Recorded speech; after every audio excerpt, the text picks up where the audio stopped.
Starting. It says we're live. Now I have to wait for the signal from the chat room. It's like the bat signal, except it's the chat signal. That's what it is. I have a slight fever tonight, so I'm drinking my tea and I'm going to... Do you really? Yes. Oh, no.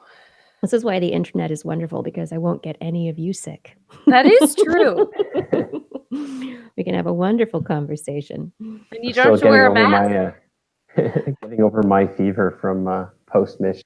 Oh, geez. Oh, man. We'll talk about that. Yeah. Okay. It looks like we are live. The chat signal has gone live. So we are going to start this show in 3, 2. This is TWIS. This Week in Science, episode number 659, recorded on Wednesday, February 21st, 2018. Mars-like conditions. I'm Dr. Kiki, and tonight on This Week in Science, we are going to fill your heads with a Martian, depression, and wine. But first... Disclaimer, disclaimer, disclaimer. Space, the final frontier. That and the microbiome. One lives in us. The other we may one day live in. And yes, I know we already live in space and are thriving as a species on a habitable planet in space, but it wasn't always so. We spent billions of years evolving to make it habitable. When I say we, of course, I don't mean us. I mean all the life forms that came before us. We are but the recipients of evolution's bounty, not the creators of it. If we humans cast a long shadow, it is only because it is so late in the day.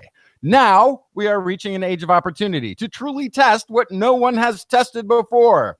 Can we survive on a less habitable planet, an inhospitable planet?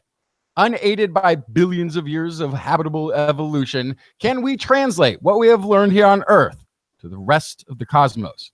And if we are to try this, if we are to make the attempt, and if we are to succeed, it will be because of This Week in Science. Coming up next.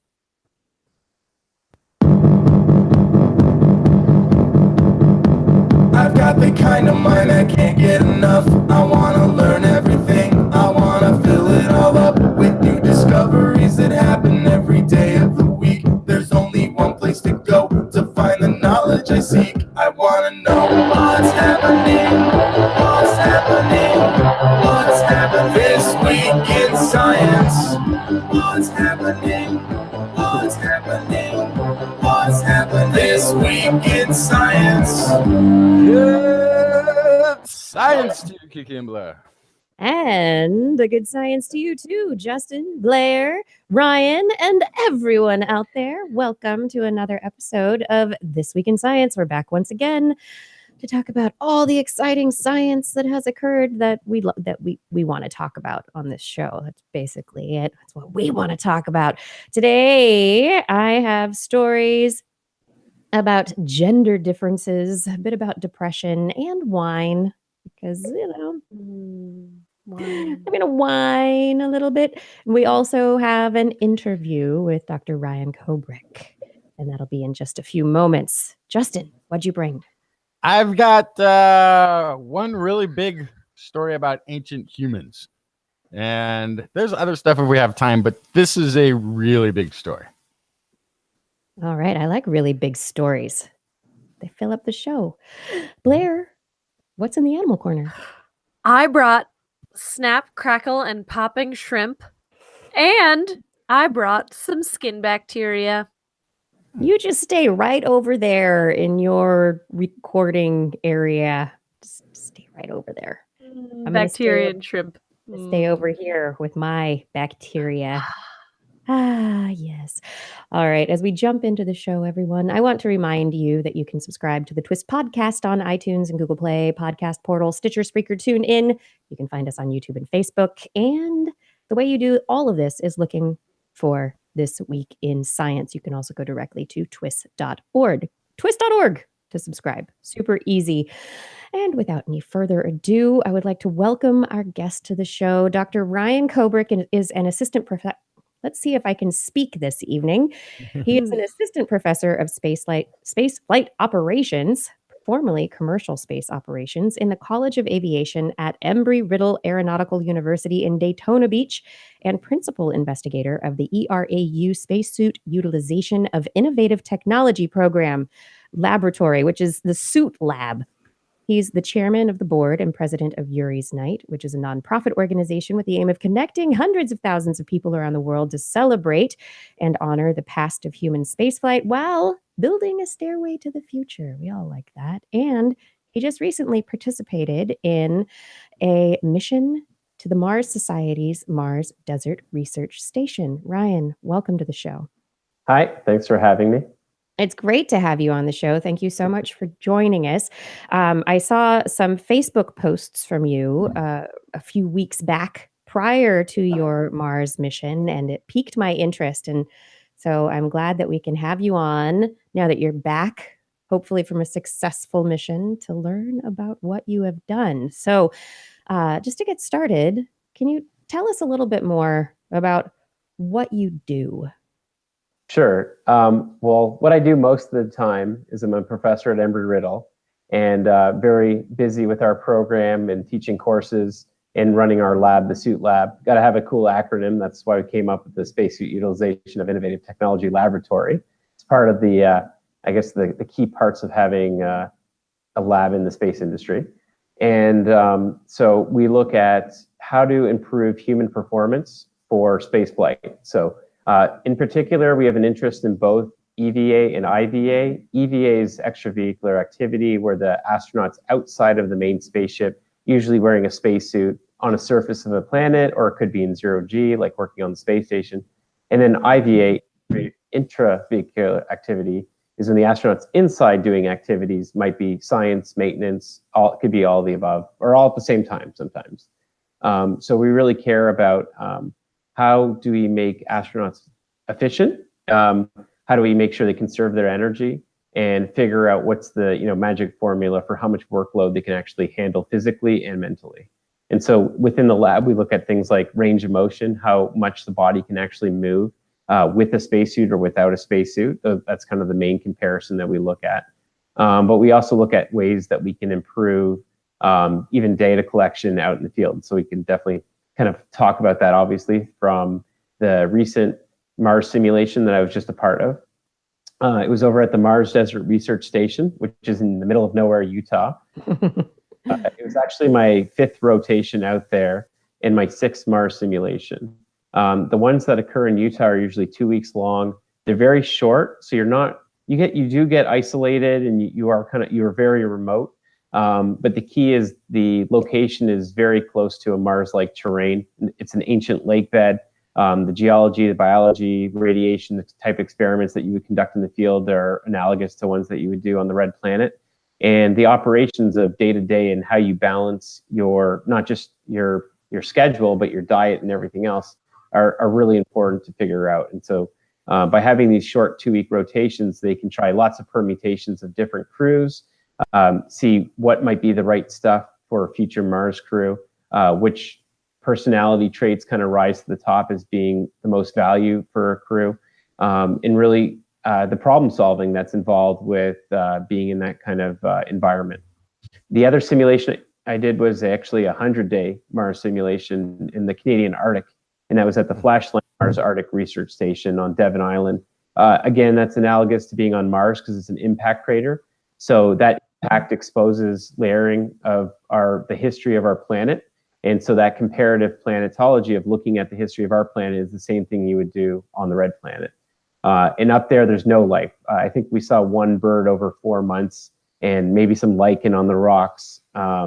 But that was it. No polar bears. We did see polar bear tracks at one point, but both of those locations are run by the Mars Society. And so their goal is to obviously get humans to Mars. And this is one of their hands-on activities. So obviously it directly spoke to me as an engineer, scientist who likes to be getting their hands dirty, or their gloves in this case, was something that I felt like I needed to go back to, because it had been almost 11 years since my previous Mars simulation. So going back now as a researcher, as opposed to 11 years ago as a student, what's the difference for you? Yeah, it's a great question. I mean, when I went the original bunch of times, I was a grad student, so I was looking at what potential research areas we could look at and how you would train a crew for Mars. So I was working with the Mars Society Canada with a program we developed called Expedition Mars, or Exploration Mars. It's been over 10 years, so I don't know. Yes. Mars. That was what we remember. And that was a great program to be part of, learning about what it takes to, how do you train a crew in the field. But now I'm bringing, research topics that are partnered with NASA and other companies, and I wouldn't mind just kind of going through those projects. People might be interested in some of them, and I could also show some pictures a little bit later on too. But just to kind of go through them at kind of high speed here. The first one was actually a dust experiment with the NASA Glenn Research Center, looking at dust load. So how much dust gets into the habitat through the airlock, because the astronauts are going to be in and out of this habitat all the time. And every time they do that, they're going to bring dust in from out in the field. Utah's a dusty environment. Mars is very dusty. The composition's different, of course, between here and Mars, but Mars actually might have a lot finer of a regolith, and the small particles of dust might be a lot worse. And so the reason why we care about how much dust gets in the habitat is that not only can it affect equipment, get it dirty, clog things, prevent things from functioning, maybe even short circuit things, but it has a huge impact on our health. It would be the same as exposure to asbestos or possibly other toxins in the air that would get into your lungs and into your tissues, irritate your eyes. So on the moon, they actually had a major problem with dust. That kind of led to my PhD research in Colorado on lunar dust abrasion, where the dust, there's no weathering on the moon because there's no atmosphere. So micrometeorites smash into the moon, pulverize the minerals, turn them into glass-like shards. So on the moon, it's essentially this half meter of regolith that's just made up of all these fine-grained glass sharp particles. So they stuck into the Apollo suits, they scratched visors. They're covered in it, got into the habitat. It was actually pretty dangerous. It actually led to small leaks in the suits. The equipment was getting obviously dirty. Some of the controls they couldn't read through their helmet. And that was just for a nice short excursion. So if you imagine us going to Mars for a long duration, that's build up. The wear and tear is going to be a lot worse. So it's really important to understand what's going on with all the dust dynamics. So along those lines, another project that I conducted with the Final Frontier Design, their spacesuit company out of New York City in the Brooklyn Navy Yard, was looking at their gloves. They're called, let me see if I can share my screen. It's better to show it off. I don't even know how to share my screen. I'll figure that out as we go. Here we go. Share screen, application window. Let's go with Hangouts. So you're gonna get a picture and a picture and a picture. Let's see. Can you choose the window? I hope so. Are you guys seeing a photo here? Seeing black right now. Black. Okay. Just give it a second. See if it pops up for us. It says it's sharing. Okay, so It lies. yeah. Oh well. So I can't. Unfortunately, my camera's on the laptop, so I can't like turn it around at my own screen. I could hold up my phone, but that would be a little excessive. So let's just turn off the screen sharing. So I can point to where those pictures are located for people to help them find it. We were testing these gloves. They're called TMG, a thermal micrometeorite garment, and it's the outer layer that the astronauts put over their pressure suit to protect them, usually in an environment like around the space station, from micrometeorite impacts and from the thermal extremes. And so I was wearing them out in the field for all of our simulated EAs or spacewalks to see how they would wear and tear. So that was pretty cool to get to wear real space gloves during the mission as well. The two other main projects that I ran, one was on spacesuit range of motion. So we were looking at how the range of motion differed between someone not wearing a spacesuit and someone wearing one of these simulated spacesuits. And so the most notable things are usually in the shoulders. They're not pressurized simulated spacesuits, but they are heavy. They weighed I think 25 pounds and 35 pounds. And we usually use the 35-pound ones because they had a better, I guess you could say, look and feel to a real spacesuit. And so it's a lot of equipment. And then if you add in all your field equipment, one of our crew members, Sarah Jane Pell, actually had a Insta360 camera, and adding that and everything else added another 25 pounds. So she had 55 to 60 pounds of gear and spacesuit on during her field work. So we looked at range of motion, and we also looked at EVA metrics. So GPS data, how much distance was traversed, the different types of spacewalks that we were conducting, some biometrics as well, like heart rate, respiratory rate, and everything else. So we had our hands full, gloves full, whatever you want to say. We were busy. Those were just the projects that I brought. Each of the investigators brought something as well. Everyone was alumni from the International Space University, and that's how our crew was put together. We had a selection from applicants that brought or suggested their own professional research. So our crew came together based on them already having projects being go in a Mars simulation. Do you know how crews are usually chosen at the Mars Desert Research Station? Yeah, it is a little bit of pay to play, but there is a sniff test. Is this like a real team, a real project? So teams would apply as a group usually, and the application's ready for next year already that'll be starting in November. So it goes through like roughly November through April because it gets way too hot in the summer in Utah. And so, the Mars Society will look at those applications and select based off of previous experience or their experience, those projects. And I think that they usually have more applications than there are spots available for. And then if individuals are interested, like if you don't have a group and you're thinking about, hey, I really want this cool experience, then what you can do is apply as an individual, and they can see if they can fit you onto one of the crews, because some of them might not apply with a full group of 6, so you might be able to fit someone on, or 2 people on a group of 4, or so there's a few different ways of getting involved with that. I've just been told that there's an echo we didn't have earlier, so I'm going to just stop for a brief moment and see if we can troubleshoot that. Are you still hearing me through your headphones? Yep. Yes. Okay. And now the echo is gone. Is it? Oh. It's gone because it's very light. Is there sound coming out of speakers? Not. I no. Hello. Hello. Check. Check. Yeah, I think it's gone. That's I saw weird. Blair's video popped up while I was talking, so maybe if it came through hers, because usually it goes to the speaker, like the yeah. video. Huh. I don't know. Okay, we're good. We're back to being great. So Mars. Oh, now you have an echo again, Kiki. Hey, hopefully Blair, it's not too bad. Yeah, Blair, you talk to Ryan for a second. Okay. Oh, yeah, I can hear myself now, too. That's very interesting. I'm checking my settings right now. It looks like my settings are normal. I don't know. Be from switching back to the screen share, but no, I don't think it's from the screen share. Okay. That wouldn't make sense. But it's after we start talking for a while, the echo goes away. Yeah. Okay. So let's just talk really loud and really fast. So Ryan for me has not echoed at all. Okay. No, Ryan has not echoed. It's us. No, it was It's just us. you, Kiki, and then oddly a little bit Blair right there, but and I don't hear myself echoing either. Nope.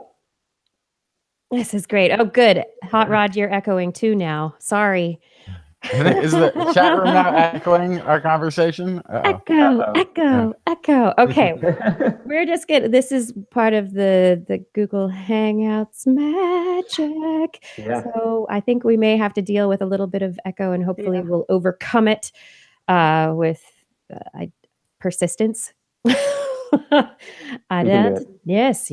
Okay. So back to where we were. You were talking Mars. about the Mars missions and how people get selected. So I'd love to know what it's like day to day. You've told us about your research and what the projects you were working on, but what is it like to simulate being on Mars? Sure. So the easiest thing to talk about is kind of the schedule, at least as a starting point. So coming from our household with a toddler and not exactly having perfect nights, if you will, and maybe not actually not necessarily sleeping through the night. I joked that I was going to get to have my 2-week Martian getaway so I could night. And I was wrong about that, just because of the comfort level and things like that. But our schedule was very flexible, but we were all kind of keen workaholics that knew we only had a limited amount of time in this unique location. So what we would do is we'd kind of have our 8 o'clock or 8:30 briefing, and usually we would do that with breakfast. So it was just very casual, like this is what we're going to do today. These are our objectives. And so everyone was clear what the major things that needed to be accomplished during the day. So there's no like surprises later in the day, like, wait, why are we doing this study? That's not what we talked about. So that communication is really important. And so we usually had 2 of these EVAs or field spacewalks per day. So one in the morning, and we would start that roughly at 10 a.m. We'd always say, we're trying to get out the door at 10 a.m. in the airlock. But, we were like 15 minutes late. They're just fashionably late for all our spacewalks. And they usually last, 3 to 4 hours. And then there would be kind of an overlap between the 2 groups where we would have an afternoon EVA. And so like one group would be having lunch and getting ready for their afternoon in the Hrab, where the other one would be finishing up their EVA and then coming in and having their lunch, kind of a late lunch. So it is pretty hard work. After all that, it's roughly 5 o'clock, 6 o'clock, because we're not allowed to be out in the spacesuits after dark. And at that point, we're kind of, I guess you could say, winding down or kind of cleaning up a few things. But our crew somehow got into the habit of not really doing an earlier dinner. And from 7 to 9, there's kind of this window with mission control or mission support to check in, write reports, answer questions, tell them what's going on, what problems might be occurring in the habitat. And usually we ended up spending that entire 2-hour window writing these reports. So we actually didn't eat dinner until like 9 o'clock at night every night. At that point, I would then go down into the lab and do even more work, especially on the dust detector experiment, because I had to change the filters every time I ran the experiment. And so I usually didn't get to bed till like 10:30, 11 at the earliest, meaning I didn't actually get to sleep till midnight. So it was 2 weeks straight of that kind of a schedule. Yeah, you're on Mars, right? Yeah. You got to get all of the work done while you can. Yeah. But presumably, so usually you're coming home again with this one.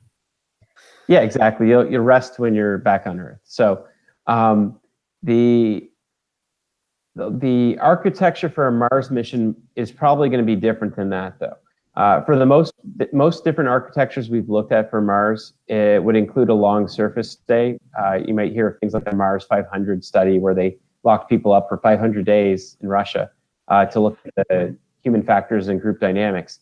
And that year to 2 year window, if you will, might be the optimal window. I mean, of course, colonization, we're moving there, right? We're going to be there a long time. But for that longer duration, you wouldn't be out in the field twice a day. You wouldn't even be out in the field once a day. I like to say an EVA of the day keeps the doctor away, but realistically, better exercise if you weren't out in the field. And also, these spacesuits only have a certain lifetime, so they're going to be directly tied to the science that needs to be conducted. So if there are 10 or 20 specific science sites that need to be done repetitively, then the seat use would be targeted for that, and then of course for maintenance. And you would try to have a maintenance specific EVA where you would pile on a bunch of repairs at the same time. The only difference is that you're dependent on your life support on Mars, so some things need to be fixed immediately. So I think one of the biggest traits of not just a crew, but the mission support and everything else is flexibility and adaptability. to things that are going to go wrong and things that'll change. Yeah, I can't imagine. There's got to be a difference, though, in the mental state that goes into, I know I'm going to be coming home in 2 weeks or even 100 days, and this is a return mission. And if there's a breach of of our living quarters, I'm still going to be alive because there's air here. Yeah, absolutely. That psychological boundary is available in other analogs that we see out there. So right off the coast of Florida here, we've got Aquarius Reef Base, and NASA actually runs week to 2 week long simulations called NEMO. That's an acronym. It's like NASA Extreme Environment something, MO. And mission operations, I believe. And those ones specifically are dependent on their life support. They're underwater. They're 60 feet underwater. They're saturated. You can't just rise to the surface in an emergency kind of situation. So, I mean, you could, but then you'd have to go right into a decompression chamber. And that's a lot more realistic to being dependent on your life support. And for the International Space Station, it's no coincidence that the missions are 6 months long, is because that's the approximate time we would be in 0G to get to Mars. And that's obviously a real space mission, but it's also an analog for preparing for a Mars mission. There's a lot of other Mars places around the world that are doing theirs, but of course they have the same advantage of if something goes wrong, you can still breathe the air. So there's a major base that was set up in Hawaii, the High Seas program, that was set up by my colleague Kim Benstead, I was in the Arctic with for our 100-day mission. There's now one in Poland that they've set up. Mars Society Israel just finished their simulation in the Maktesh Ramon crater. And I know I'm forgetting others, but there's a lot of professional programs too, with like the European Space Agency with their Pangaea and Caves program. And also ones here in the US with, oh boy, I'm going to forget it, but it's at center, and it's an indoor, basically lockdown that they do about 30 days for.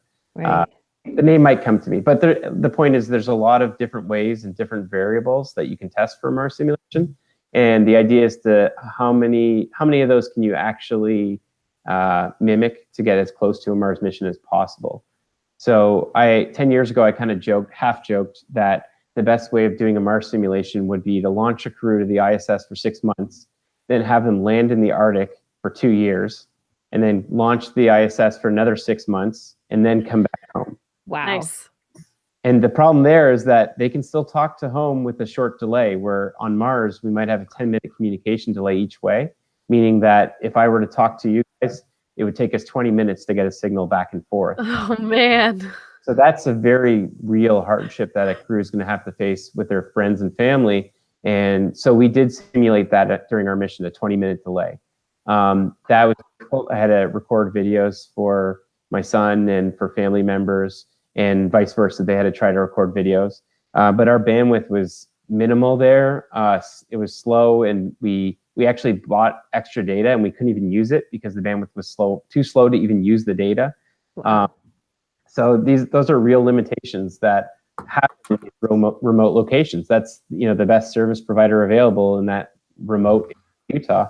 And I'm sure that there are way more expensive satellite subscriptions that could be done, but it kind of helps with the simulation too, because it pulls you apart from that ability to communicate and find data at a fingertip, like a quick Google search or whatever.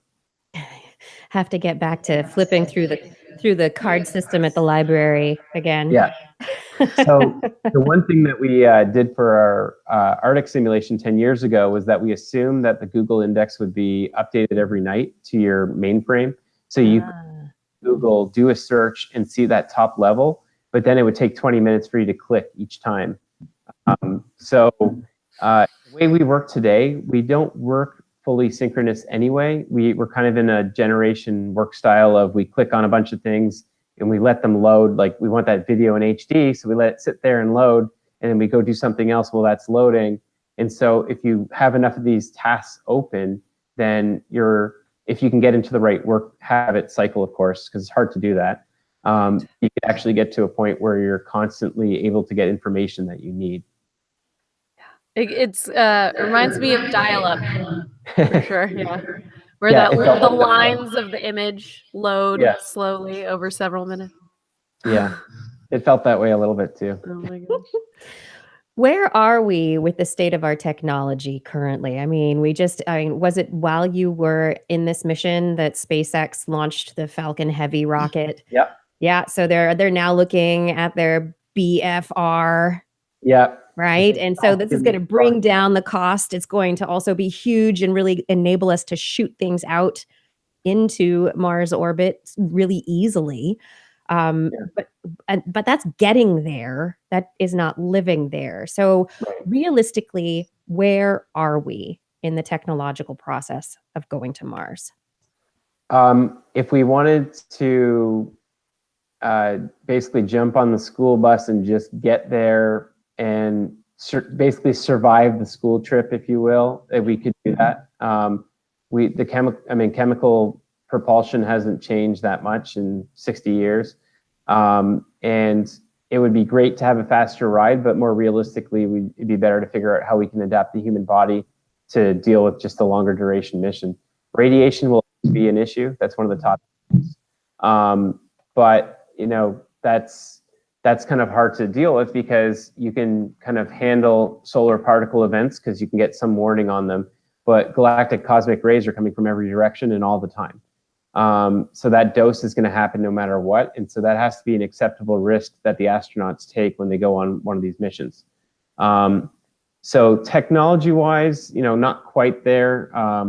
Even having the proper vehicle to land a large amount of mass on the surface of Mars is still kind of under development. We don't really know if that's the next step of if the BFR will actually do that or not. And I'm not even going to speculate. I hope it happens, but I don't know when that will happen. That's not a short timeline at all. Yeah. But between the Falcon Heavy and even the SLS, even though it'd be only every other year, we have large vehicles to get infrastructure into space to figure out how to actually solve these problems. And as you guys might be aware, with the new kind of direction coming out of the Space Council, the newly appointed Space Council, the target might be the moon first anyway, as towards Mars. And I'm definitely in the camp of Mars is the proper and ultimate destination. But personally, I've done all my research on the moon, and I'm a lunatic. I spent a year on the moon on a research base, even if I was a space janitor for a year, that's cool with me.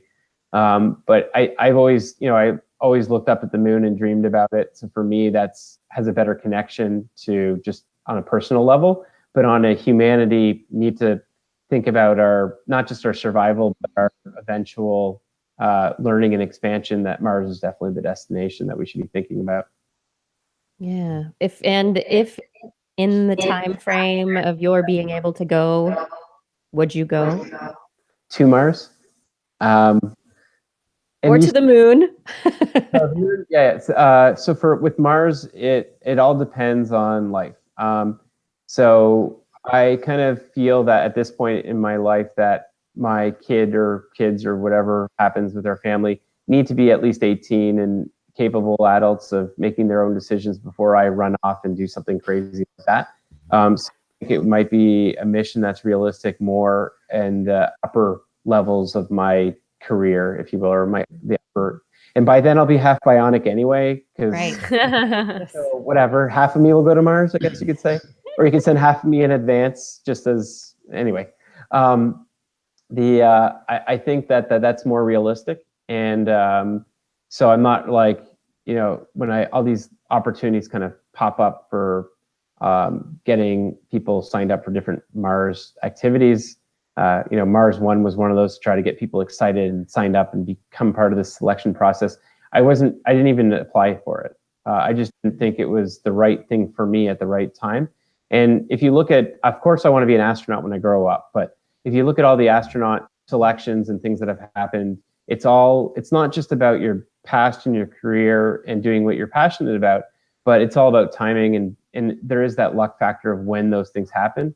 Luckily, I'm a dual citizen. You can see that represent one of my two countries here and the other, the USA. So I know the women's gold medal match is going on right now. So no matter what, my team's going to win. So that's pretty awesome. Being just with my background and everything else, I just kind of completely derailed what I was thinking about there. But I got excited about hockey. Sorry. But with the Canadian selection, that's what I was getting at. Right. It just recently happened. They picked 2 people. The last one before that was 8 years ago. I'm in my upper 30s, so if it's another 8 years, you can forget about it. I'll be too old. But I might have one more shot with like the US program, just given statistics and everything else. But it depends on timing and what they need. They might need 3 geologists in the selection. And so it doesn't matter what your background is, because the timing might be completely off anyway. So it's great that people are going out there and getting all these cool spaceflight experiences, because they should, because the great experiences, it better connects them to what I feel is our future as humanity is in space exploration. And not only does it better attach them to what the experiences might be like, it helps them communicate to others what they might expect or what the future might actually unfold to look like. Yeah, and it's also just they got to send geologists. Yeah. Oh yeah. Like, it's great. Pilots are gonna be great on the trip, but then once you're there, like, what are they gonna do? They're gonna play golf. They got no idea. Definitely. I mean, the people that are on the mission, especially for the smaller pre-colonization type missions, need to be very specific and aligned with what we actually want to get done. And to be honest, they're not just going to be geologists. They're going to be geologist MDs that are also have a side hobby of putting car engines together. How they used to say, like, jack of all trades, master of none. Whatever, or none. Yeah. Well, I kind of think it's the other way around. It's more like the PhD of all trades and maybe the master of one or none. I don't know. But they're going to have a lot of talent. That's for sure. Cross interdisciplinary talent. Right. Do you have advice for the youth of today who are coming up and getting excited by things like the Falcon Heavy launch, and they're seeing the new space industry starting to just go for it? Yeah. Well, the youth today and their lack of rap music, so sad. So if you're youth of today and you're watching and listening, my suggestion is to definitely look at which areas you're most excited about. Are you excited about the rockets? Are you excited about the spacesuits? Are you excited about the satellites and the communication and getting better bandwidth and high speed and in that part of technology? Are you interested in the arts and how we portray that message through entertainment? Whatever specific areas that you start to gravitate towards, look into those more. Get involved with them. Try to find things that you can do that are hands-on or gloves on, to get even more energized about it, so you can learn more about it. And I think that's the best route you can take.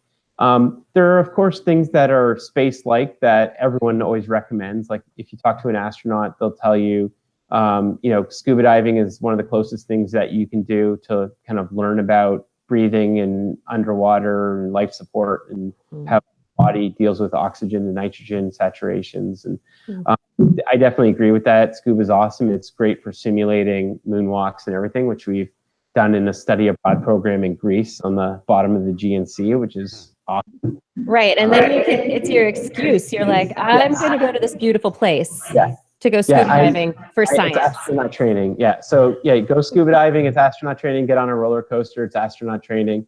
I mean, it's important too. Like, if you think or want to be an astronaut when you grow up, and hopefully everyone still does a little bit, it's good to know what your limitations are. Are you going to find out that you're claustrophobic, and so you might not want to over focus things that are related to the human side of becoming like an astronaut on spaceflight?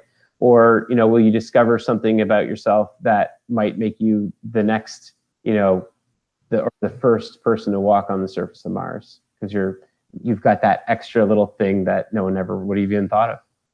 Yeah, I know so many people who wanted to be veterinarians who saw blood for the first time and fainted. They're Yeah. like, well, gotta find something else. So Yeah. you need some practical experience. And if you're trying to go to space, you can't just go out there. So what's the closest thing? Absolutely. That's so interesting. I think that's really good advice. Now, you've also gotten interested for years. I mean, the first time I met you in Colorado, you were getting Yuri's night going. It had been going for a few years, and you were at the forefront of getting people excited about the history of humans in space. Yeah. So Yuri's night, the World Space Party, happens every April 12th. It's coming up. Yeah.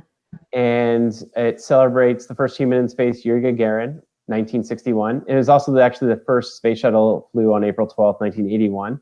And so the creators of Yuri's Night, George and Loretta Whitesides, and Trish Gardner came up with this idea to bring people together around the world to celebrate human space flight on this kind of cosmic anniversary. It also happens to be Loretta's birthday, so that probably influenced why so inspired by this date, but that's part of it, right? It's your personal story that leads you to these activities. And so parties around the world celebrate in all different ways. There's everything from like barbecues to star parties to at NASA Ames, they had a giant concert with Pharrell in Nerd, and that would have been awesome to go to. That was almost 10 years ago now, that particular party. And so, yeah, in Colorado, I was involved with getting students involved with SEDS, the Students for Exploration Development of Space. And we ran a party at the bar where we had, live music, and we got bands that were student bands to play so they could get exposure. And it was all done, basically everything was done for free. So we wouldn't have to charge cover and offer this party space experience. But we were also involved with Fisk Planetarium's Astronomy Day. So we had like 1,000 people coming through planetarium. We actually got astronaut Joe Tanner to talk about his Hubble mission. So we were showing the connection between astronomy and human spaceflight through their Astronomy Day. And then, of course, how we connected was through the Conference on World Affairs, and having an opportunity to have someone like Loretta be a speaker there and also talk about the importance of human spaceflight and celebrating and bringing together, artists and engineers to have this common link between, not just our past in space, but our future. I don't know. Looking at where we are now, I think we've got a big future in space. There are some people pushing really hard to make sure that we don't just stay here on this rock. Yeah, and I think patience is a big part of the industry. It's like different programs kind of get put on the shelf. I knew that when I finished my PhD and it was all lunar dust related, I graduated in 2010, and that was right when the Constellation program was ended.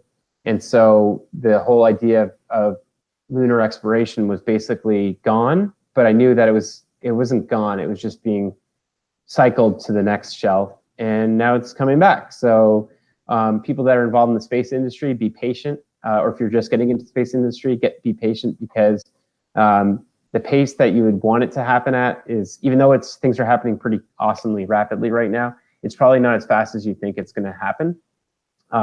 So all these big milestones that are happening, boosters land,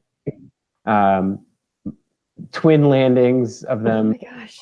Cool stuff. It's awesome. But just kind of keep an eye on the news. That's my other advice, is to basically have your finger on the pulse for the space industry. And that's a great way to know what might be coming up next. And I guess finally, you had mentioned the International Space University. Can you tell us a bit about that? Sure. The ISU, the International Space University, has, I guess you could say, 3 core programs. One is a master's program. So it's a year-long in Strasbourg, France, with a 3-month internship placement that occurs during it. So I did my internship placement with the X Prize Foundation in Santa Monica with Peter Diamandis, and that was back in 2003, up to the X Prize wins of 2004. So I went back and got involved again. So really cool stuff. And they have a summer program that actually travels around the world, and it's unique, so they can offer it basically by roaming. It's like a roaming summer program, and it's like an intensive 2 months of team project type work with like 100 students from around the world. Most of the students for these programs are post-undergraduate, so they're either in their, not necessarily have an undergraduate degree, but are in their professional careers or just going into the master's level, or maybe going back for a master's. Southern Hemisphere program that's currently being run in Australia. And so all these programs are a way of giving people the interdisciplinary knowledge to make them stronger, stronger workers, or worker bees, if you will, in the space industry. And so the nickname for ISU is the Space Mafia, because it's such a close kind of great connections and opportunities that exist. And I mean, our whole MDRS crew occurred because Renee, our team lead, Jarifi, was a ISU alumni as well. But this is the third mission that she's put together of all alumni. That's neat. So you can get involved with the International Space University, and that'll bring you right into the space industry, the new space industry, get you those connections you might need.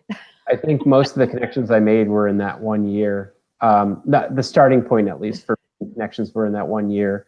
It helped being in Santa Monica with Peter, because I mean, he pretty much knows everyone in the space industry. And my first meeting with him is, I'll never forget it. We were actually living in his condo before, because he was traveling. There's myself and another intern, Talman. And he had come back and he's like, okay, there's an event going on in near Hollywood. And it was near the university. I think it was near the university. Anyway, it was, I think it was a meeting of like NSF, not NSF, National Space Society. Doesn't really matter. The exciting part was we were having dinner at a deli with George and Loretta Whitesides, or at the time Loretta Hidalgo. And that was really exciting. They introduced me to Yuri's night, and they're like, hey, we're running a space party in a few months. Do you think you're interested in volunteering? And I'm like, yeah, of course. Yes. So that's how I started getting involved with Yuri's night. And then who walks in but Buzz Aldrin. And so, you know, this is our first meeting with Peter is meeting George, Loretta, and Buzz all at the same table, having matzo ball soup. And yeah, so it's amazing. You never know what's going to happen. You just got to be kind of, you know, open to different opportunities. And I'm glad I said yes to Yuri's night back in 2003. And it's been a wild trip, and I'm looking forward. I'm helping a team right now put together a Yuri's night under Space Shuttle Atlantis for the first time on Friday the 13th out here at Kennedy Space Center. And tickets, I think, are officially on sale. The website's just in a soft launch right now, but yes, you can buy tickets, and also for LA for under Endeavor. So you could actually do 2 Space Shuttle Yuri's night parties in 1 year this year. Got to collect night to night. Yeah, one weekend to the next. I think it's like the 6th or 7th for one, and then for the other one. Party across the nation underneath the space shuttles. Yeah, no big deal. You know, No big deal. with astronauts, VIPs, you know, it's all cool. That's the way space rolls these days. Yeah. I think Nicole Stott's going to be at both of the parties, and I think Bob Cabana, who's also the center director, is also coming to the Florida party. So looking forward to. He actually did a year for us in Cape Canaveral when I was living there.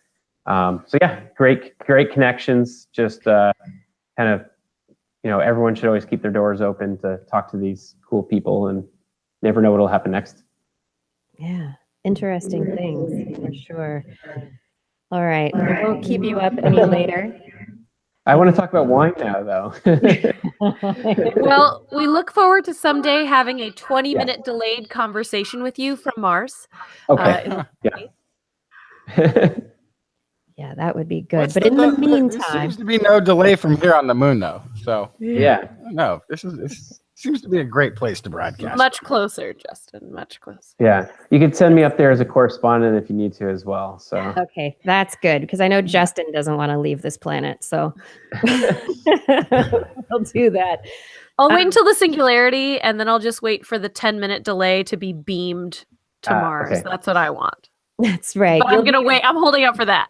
Go Okay. be beamed into a virtual instance, living in a flash drive on Mars. Yeah, It'd be easy if you forget your keys, at least you can go back and get them.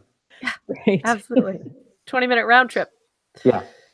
Okay, Ryan, is there, where can people find out or keep track of your adventures in space? Sure. So my social media handle is Rye in Space, like pigs in space. So RYINSPACE, and that's across all platforms.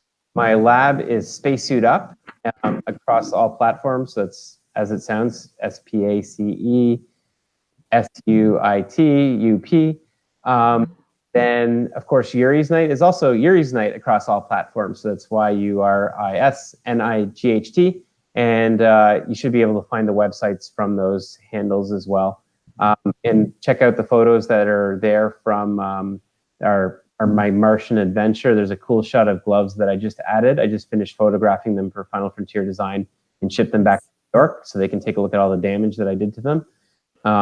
So yeah, so that's about it. My website's the same. It's ryanspace.com, but it's, social media is actually updated, where websites kind of, lag a little bit sometimes. They sit there and are static for a lot longer. Yeah. Exactly. And then there's lots of videos on YouTube. You might have to search for my full name, Ryan Kobrick, or Rykobe. YouTube doesn't really allow customization anymore. So there's a lot of cool time-lapse things that I put up there from the mission. Since the share screen didn't kind of pop up, it didn't show those today, but definitely check those out. I hope people do. I hope people get excited about your adventures and go on to learn a lot from what you're doing. And I hope that you learn a lot Yes. from the research that you're doing. Always. Yes. Always a student. And stepping us ever forward into that brilliant future. So thank you so much for joining us tonight. We really appreciate your time. Thank you. Space. Woo! Woohoo! Ryan Space. Woo! We will talk with you all later. If you have questions, either send them to us or connect with Ryan online. We have a few more segments here to go. We still have a bunch of science news to talk about. But first, we're going to have the wonderful segment of the show. This week in What Has Science Done For Me Lately? All right, this one is from Kosti Ranki. Thanks to medical science and psychology, I am able to work as part of the community. I am diagnosed with minor schizophrenia, and without medicine and therapy, I really do not know where I would be without them. Also, as a bonus, I would like to thank computer science and engineering to be able to use these things called computers and have me able to gain a professional schooling in them. I have paper as a data gnome, which is a computer information, a technical computer information degree, professional school degree. But as I have schizophrenia, I am not able to work in my schooled profession. But I am able to take advantage of it and work in socially rehabilitative work projects as part of my therapy. Thank you, Kosti, for writing in. We appreciate that you have shared with us and shared with our audience. And the fact that you're able to use these things called computers every day. I thank science and engineering for these things called computers. There would be no TWIS these days without them. So, exactly. All medical science, psychology, all the things. We appreciate your openness. Everyone out there, open up to us. Let us know what science has done for you lately. We would love to hear from you. I want to keep this part of the show going, and I can't do it without you. So write in. You can write to me directly at kirsten@thisweekinscience.com, or you can send me a message at our Facebook page, This Week in Science, on Facebook, and let me know. Let us know. What has science done for you lately? I want to know what science has done for you lately. I really do. I really, really do. But now it's time for us to take a break. We're going to take a short break, and then we will be back with all of the science all of the wonderful science that you love. We've got wine and snack, crackle, pop shrimp and all sorts of stuff coming up. Stay tuned for more This Week in Science.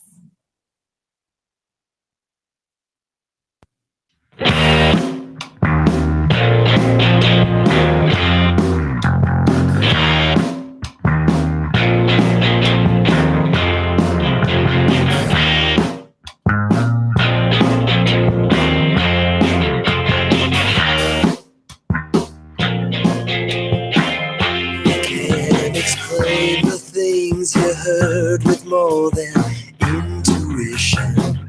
The line of reason shows the way to go. No conclusion. The methods of hypothesis and patience are the only things I need. Put on a pair of goggles and go looking for the things I couldn't see.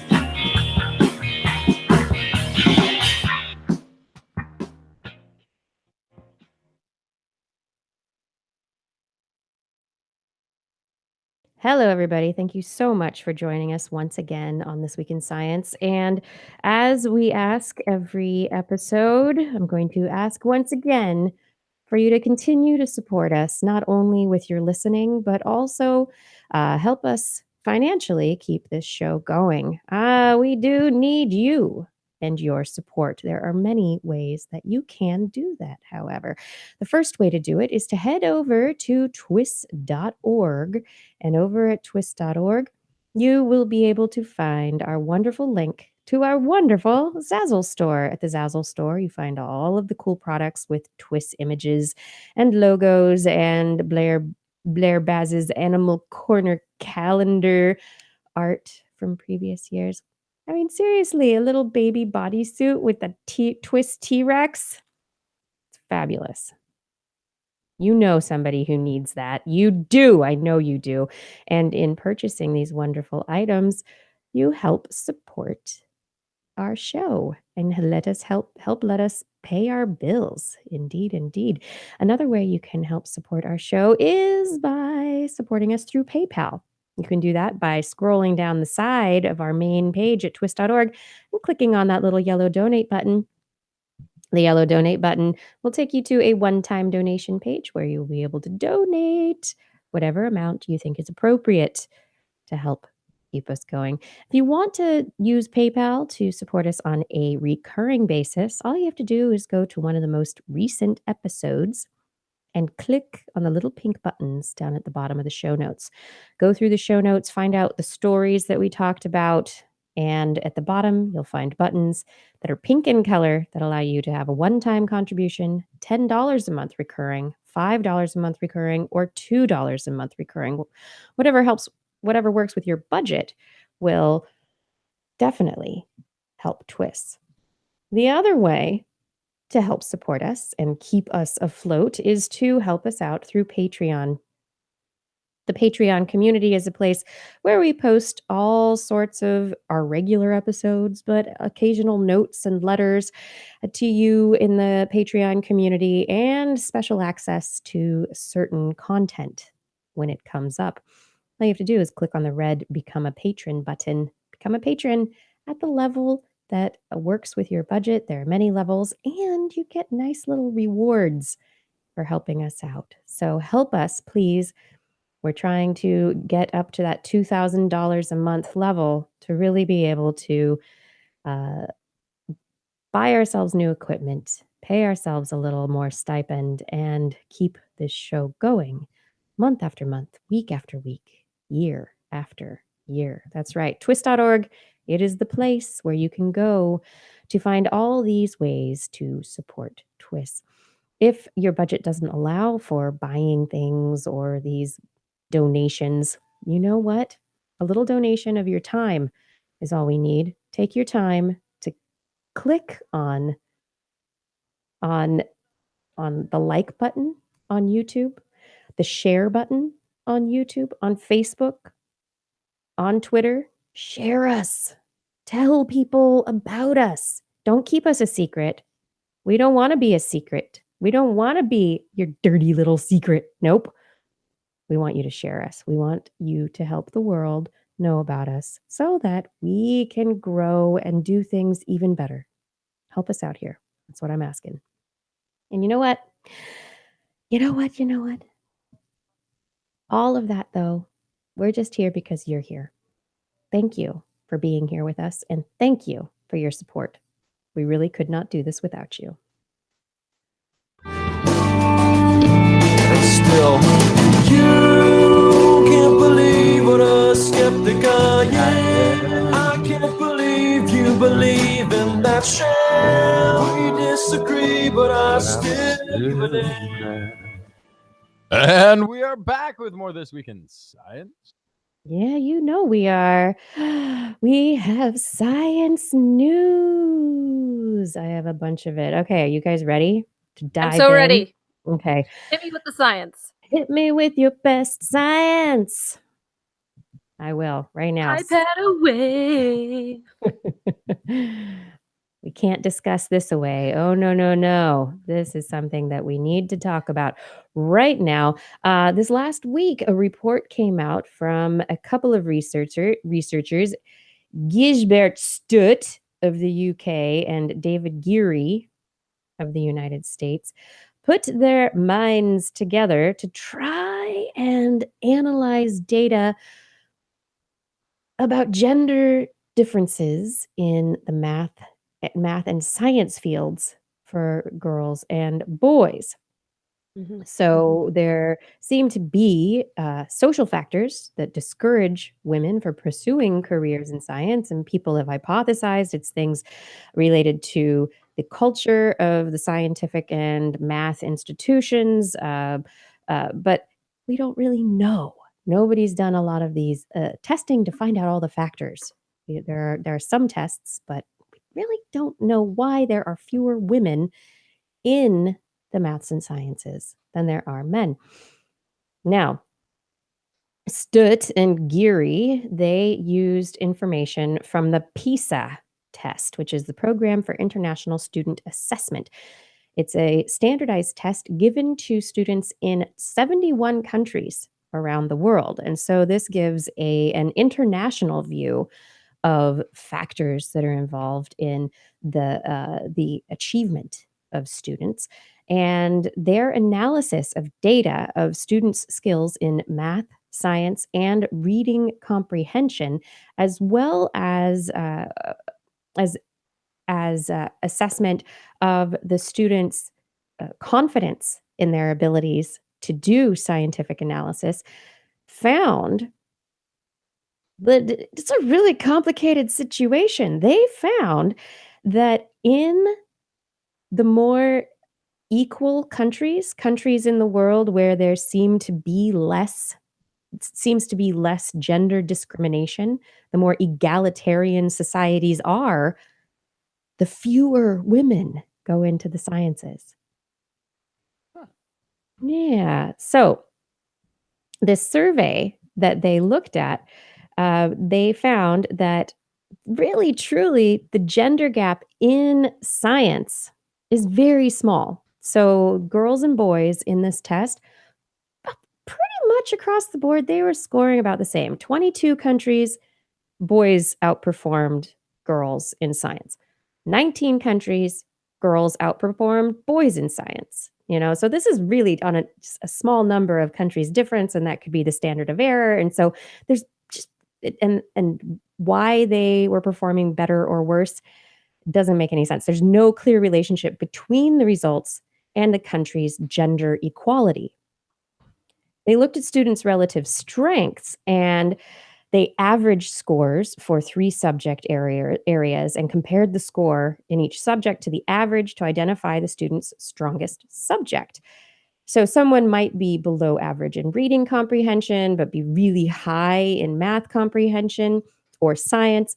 And they found among boys, it is more common that science is their strongest subject. Lebanon and Romania are the outliers in this situation. And in the 19 countries where girls perform, and this was true also in the 19 countries where girls outperformed boys on the science test. So in the countries where the girls outperform boys, it was still the boys' better subject. In math, the analysis favored Worse boys. than everything else. Even worse. Right. In math, the analysis favored boys in every single country. And in reading, girls came out in every single country. And so even in situations where girls outperform boys in science, they outperform them in reading by even more. Yeah. And so, but then why? Just because of the this kind of performance level, how does that explain women pursuing careers? And it doesn't. And so they think that there are social factors involved. In 76% of the countries they looked at, boys expressed a bigger interest in science. And this was more pronounced in countries with high gender equality. Additionally, boys expressed a higher confidence in their ability to figure out to analyze scientific problems, even if it wasn't their top subject. Boys tended to have a higher confidence level or a self-confidence measure than girls did. Stewart and Yuri think that in these countries where there's high gender equality, the countries also have very high levels of economic security, or at least they have a very high measure of social safety net. And so they think, the researchers argue, that females may not pursue degrees in the sciences in these countries because even though those sciences, engineering, math careers may give them nice paychecks, they don't need to do that. They don't feel the need to. Whereas in other countries where the economic security is less, you want to get a good degree, you want to get a good job, you want to be able to support, you want to bring money in and have stability of some sort. They don't have data that actually drives this home, but this is what they are arguing. The researchers are arguing. So anyway. So a couple things. I know. I just bring it up because this is fascinating. Yeah. You know, so there's obviously, humans are complicated, societies are complicated. There's a lot of factors that goes into this. But one is this feedback loop of a lack of representation of women in the scientists leads to less women becoming scientists. So it's an uphill battle, to be sure. And I'm sure that has something to do with it. But the other thing that I think we try in an effort to push equality, we don't address the fact enough that men and women are biologically different for even just the sole reason of the fact that the woman is the oven for the baby, right? Wait a second. Hold on. Let me explain. So I like to think of it as the incubator for the parasite. No. There you go. You're the parasite incubator. But that means that this is a huge impact on a very specific timing in a woman's life that often, if you're pursuing the academic track, is at a very key moment in that academic track. And so if somebody is very focused on having a family or having a large family, I know lots of people who have thought, I want to get a PhD, but I also want to start my family. And that, I think, at the very basis is going to change the availability of the sciences and greater academic careers to women, because academic structure is not built to accommodate maternity leave. Absolutely. Yeah, it has not been.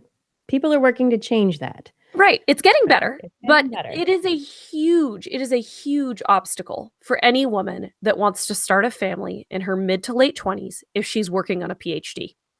Yeah.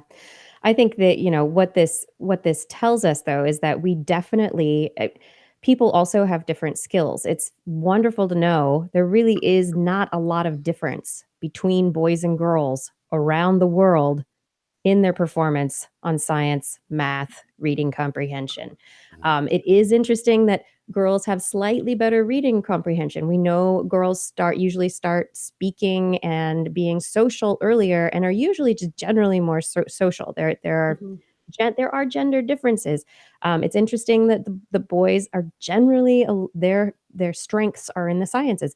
That is interesting, but that doesn't mean that we should force or enforce a division in our workforce. What it means is that we need to work harder to bring more women into the sciences so that we have a diversification of skills within the workforce, within the scientific industry, because more minds looking at different problems from different perspectives is going to bring us answers more quickly. And so that's the goal here. We need more women. We need lots more people from different backgrounds doing more science. Mm-hmm. Yeah, but I totally agree with that. And I've got 2 little girls who I'm trying to mold into future scientists. I love that. So I totally agree with you there. But I think one of the things that this study is pointing to is that the interest in science isn't there. Not as much, yeah. Right. And But is that because they don't see women in science as much? okay. Interest Possibly. and But self-confidence. can I answer that And I think question? that's interesting. Can I answer that question? Here we are on a science news podcast, Mm-hmm.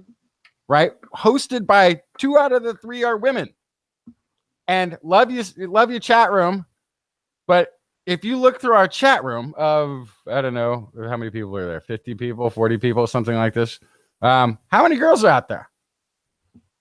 So that I don't think it's necessarily role models. And I don't think it's necessarily the boys' club to blame on this one completely. If this study is finding that there's a lack of interest, society. Yeah. and our at least live chat room folks happen to be predominantly, if not all men. I don't know if there's a gal out there right now. So what I think needs to be worked on is nurturing the interest, is building that interest early on. And I think you do it at home. And I think the schools are already starting to do this, at least the local area schools.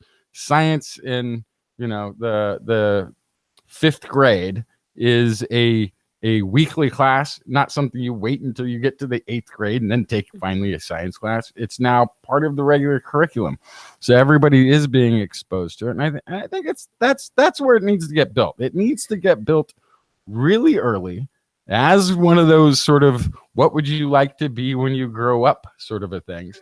And by the time they're old enough to choose their career path, and if they pick the sciences, even if it was the old boys club of 30 years ago, they'd find a way, right? If that's your passion and that's what you get interested in, you'll find a way and you'll make it in. So, and I think we have the improvements in the academic and in the workforce have been changing and dramatically over the last just 20 years even. But yeah, that's the frightening that lack of interest is a little bit frightening. It reminds me of, oh gosh, what's her name? Dana McKellar. Was that her name? I'm messing it up. She was Winnie on Wonder Years. Oh yeah, I'm blanking on her name too. That was so the whole book she wrote was about changing the word problems into things that girls might be a little bit more interested in, and the fact that that maybe she's on even a better track because she was using word problems and word answer solutions and that sort of thing as lead-ins around the math. Well, but that's the whole idea of turning science into an interdisciplinary system, which is part of the deal with the next generation science standards too, is that teachers predominantly are saying they don't have time or the know-how to teach science in early elementary school. And so by instead of telling them now is science period, by telling them for our reading assignment today, we're going to read about an astronomer. For our math problem, we're going to talk about adding volumes of a solution. So there's this idea that science class is not science class and everything is connected. And having previously siloed all of the subjects and us asking kids all the time, what's your favorite subject in school, kind of makes them pick a lane potentially too early. And if instead you incorporate science into everything that you do, and you incorporate math into everything that you do, and you incorporate reading into everything that you do, then you have an opportunity to expose lots of students to subjects that otherwise they may automatically say, that's not for me. I'm not good at that. Then I'm doing it wrong because I've definitely pigeonholed my kids. I asked them, what's your favorite subject in science that you studied in school? Yeah, absolutely. Well, I mean, and even instead of asking what's your favorite subject, you can say, what's your favorite thing you learned recently? And just finding a way to allow them an open field of opportunity without telling them. I mean, when I was in high school, I was convinced I was terrible at science. And I wasn't going to major in science in college. And once I went to college and I started studying science in this more open conversation, and I was doing labs and I was doing hands-on work, I discovered that science was my jam. But if you had asked me that in high school, I would have said, oh yeah, I'm no good at science. I think it takes time. I mean, hopefully we can get girls into the creative thought process that allows them to have the self-confidence to look at a problem and go, I can tackle this. Yeah, I can work on absolutely. this and not feel like they are not capable or up to it. You know, so self-confidence goes a long way toward getting women, girls, to the point where they're like, I want to be a scientist. I want to do this. I want to go to the moon. You know? Well, and part of it is what the National Center for Science Education is doing, where they're actually trying to bring real scientists into classrooms throughout the nation. And it's because they had this whole thing where every time they do this, they have the kids draw a scientist and write a paragraph about a scientist, and then they have them do it again after a scientist has visited their classroom. And pretty much always you can guess exactly what the scientist looks like when they draw it at first. It's a white man with white hair in a lab coat holding a beaker. With a Dutch accent. And after, it's women, it's men, it's every type of person. They're not necessarily in the lab coat. Sometimes they're out in the field with binoculars. Sometimes they're in space. Sometimes they're underwater. It's once you expose kids to the world of science and that everything is science, I think there's this real excitement that you can do almost anything in science. I think that's why I love it so much. And I hope we can share that love and get past these discrepancies and move forward more egalitarianly across the board, right? That's right. Yeah.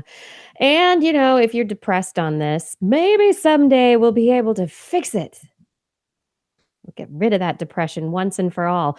You know, I've reported on this show previously about the effects of ketamine, which is an anesthesia drug. It's a drug that is used for anesthesia, and it's a dissociative type of drug, and people also use it recreationally at times. But research has shown that use of ketamine can alleviate symptoms of depression.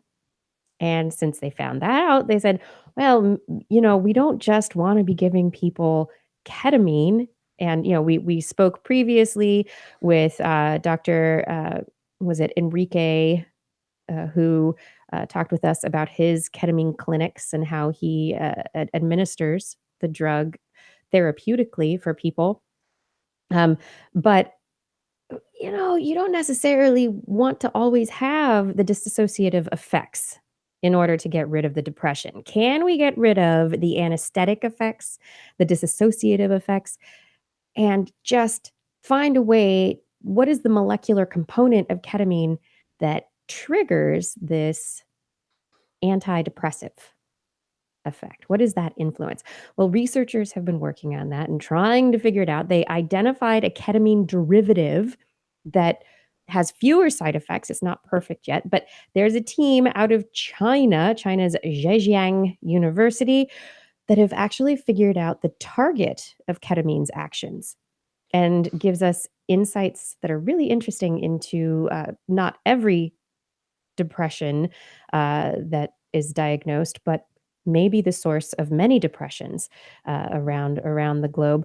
These studies looked at an area of the brain. It's deep in the brain. It's called the lateral habenula. I love brain names. The lateral habenula. And it seems to be involved in the processing of unpleasant outcomes and punishment.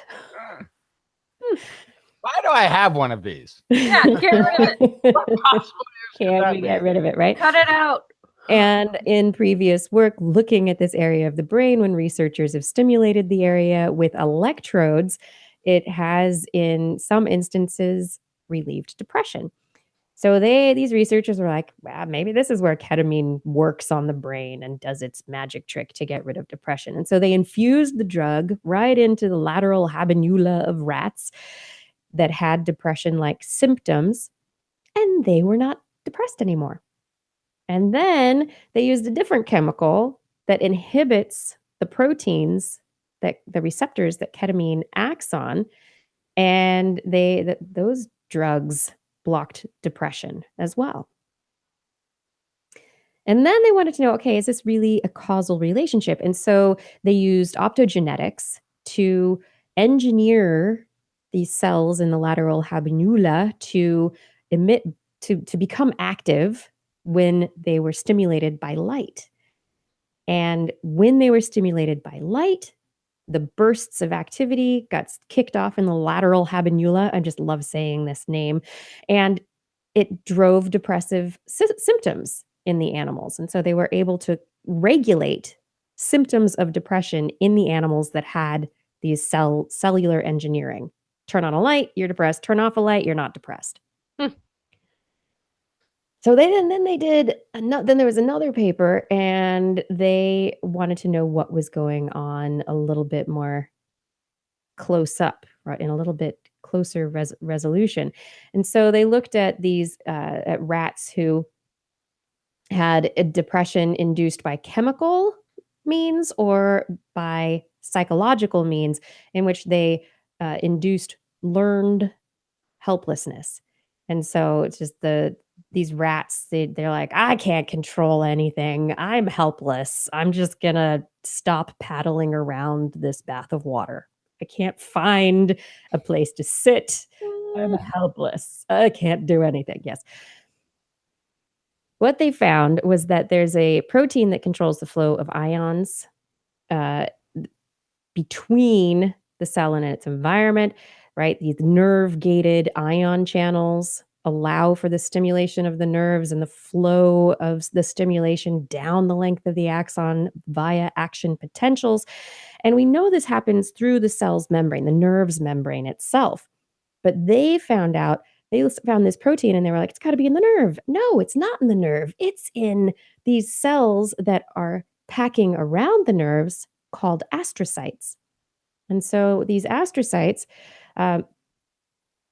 are involved in resetting the nerve cells, remanaging and balancing the ion concentrations across the nerve cell membrane after the action potential goes past. So after a nerve cell goes and bursts, these astrocytes go, oh, boop, boop, boop, boop, and send in the troops to fix everything and make the ion balance back to normal. And so the team, they were able to identify this protein. It alters how easily a nerve cell can fire again. And so by increasing the dose of a gene that's responsible for this protein, the researchers were able to, again, induce depression-like symptoms in mice. If they batted down the gene activity, it reduced the protein, and it reduced their ability to induce this depressive behavior. So it basically stopped the nerves firing in this area of the brain.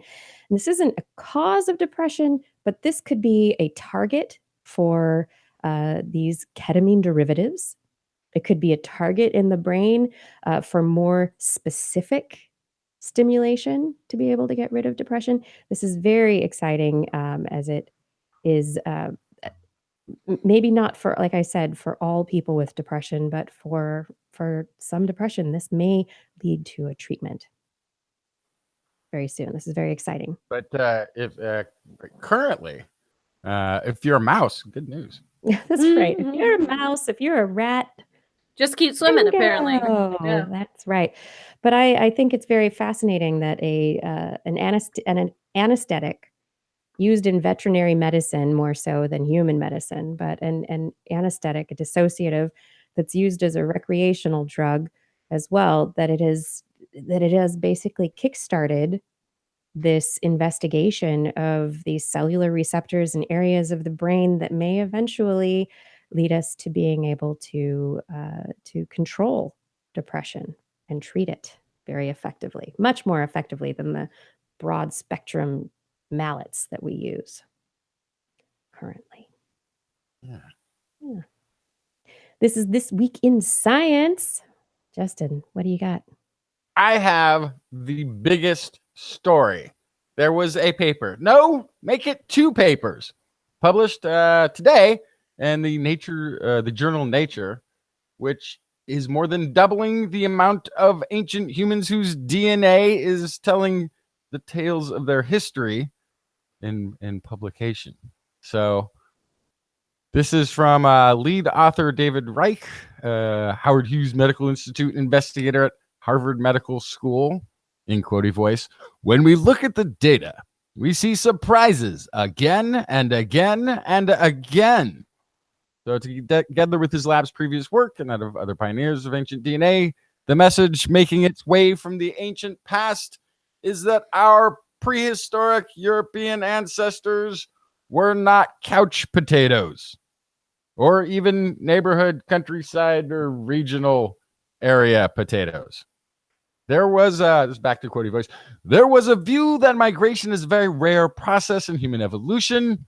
Reich explains, not so, says the ancient DNA. Actually, the orthodoxy, the assumption that present-day people are directly descended from the people who always lived in that same area is wrong almost everywhere.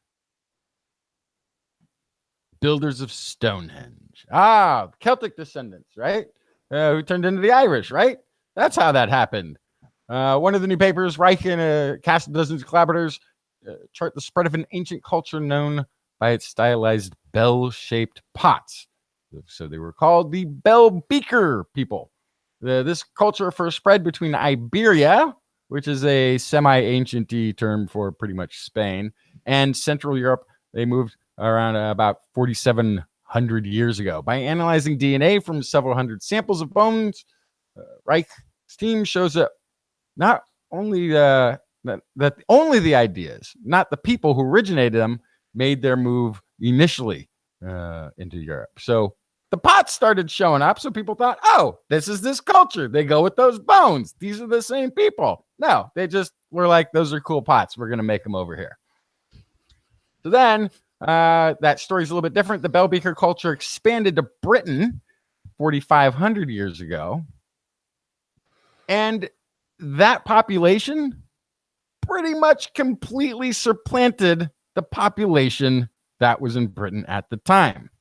People who built Stonehenge were gone within a few hundred years. Sudden, rapid, almost complete, entire replacement of the peoples of Britain. Wow. Yeah. And so there's some theories about why. Archaeologists for these, let's see. Yeah.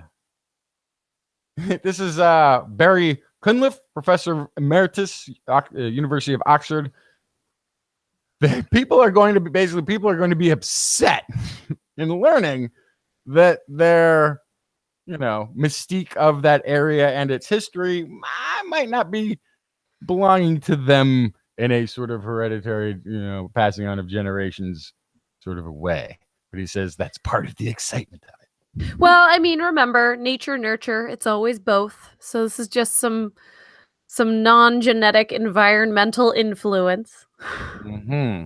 An unexpected movement of people who originally lived in the steppes of Central Asia, north of the Black and Caspian Seas. About 5,300 years ago, the local hunter-gatherer cultures were replaced in many places by nomadic herders dubbed the Yamnaya, who were able to expand rapidly by exploiting horses and the new intervention of the cart.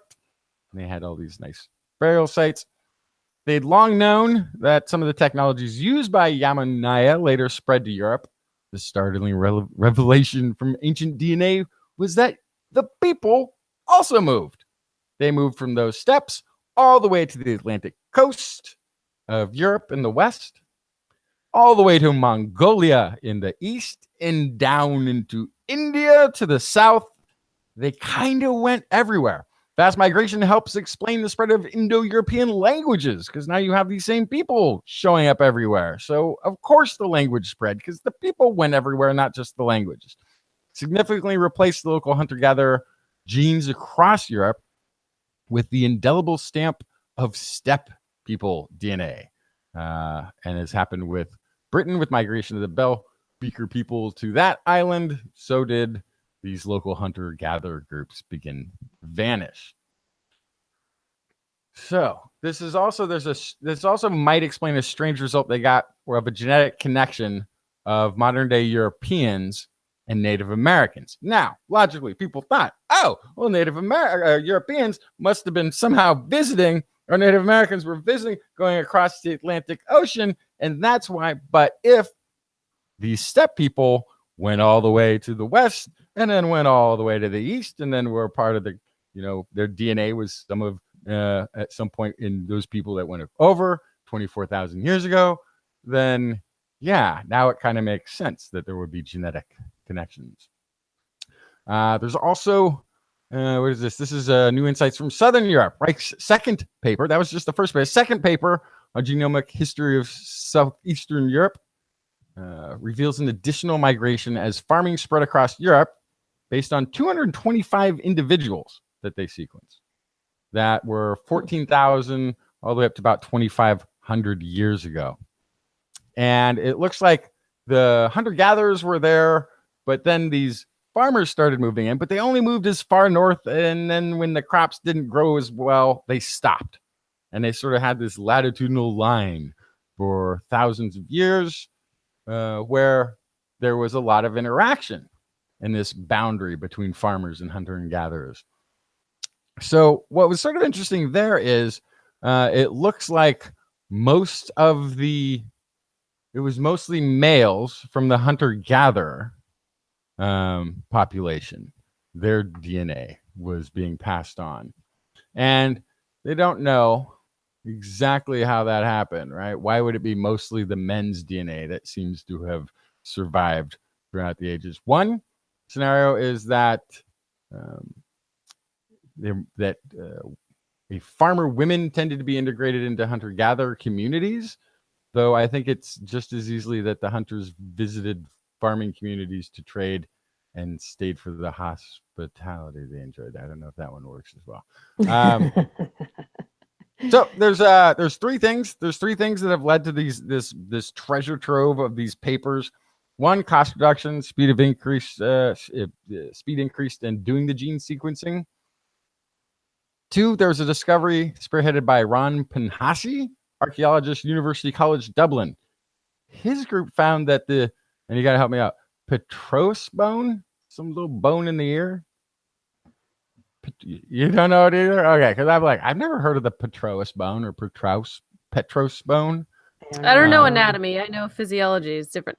So it's a little bone containing the inner ear. Apparently, it harbors 100 times more recoverable DNA from that little ear bone than from the other ancient remains that they've been trying to pull DNA from. So they found, if you're going to pull DNA from a bone of an ancient thing, find this ear bone over here and pull it from that 100 times more. And then the third is a method Reich himself created for reading genetic codes from a sort of carefully chosen variable parts of DNA, so that he can find these differentiations and identifying markers without having to do a full genetic analysis. So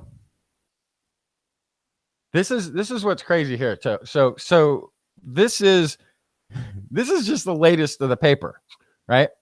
Because now everything's cheap, it's fast, they have a good target. His lab has generated about 3/4 of the world's published data on this, including unpublished data, which has now reached 3,700 genomes. Right? So we're talking about what, 1,300, something like that they've got right here that that have been published on. There's 3,700 waiting for a little bit more study to be done on them. This is in 2014, there were 10. Okay, 2014, we only had 10 of these ancient individuals who we had out there that we.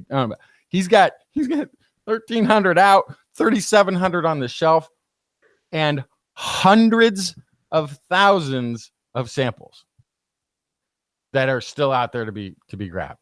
So this information is going to become better resolved. It's going to be, we're going to fine tune this, the dates, the exact direction of this gene drive through the population. We will see. We'll get this. Right. And plus, not just the moving around, but there's also going to be the studying of evolutionary traits within modern humans, susceptibilities to disease. One of the things that was sort of interesting, those steppe people were found to have a trace of plague in the left behind in the genome. And that's a long time. If they were part of the Bell people who moved to Britain, it could have been what wiped out the Stonehenge people. There's questions I don't know, but there's a ton. And for somebody who is doing a sciencey news show who enjoys talking about this subject, I could not be more pleased. It's exciting. This is a big discovery, a big elucidation of the history of Europe. Yes, more on this story as it develops. That's Europe, right. of Asia, of India, of the Americas there as well. I mean, it goes back. Yeah. It influences it all. Yeah. All right. If you just tuned in, I guess you know what time it is. It's time for Blair's Animal Corner. Oh, yeah, with Blair. She loves our creatures, great and small. Biped, millipede, no pet at all. Wanna hear about animals? She's your girl. Except for giant pandas and squirrels. Animal Corner. Yeah, Blair. I have some very interesting news about the microbiome in amphibians and the dreaded chytridiomycosis, also known as chytrid fungus.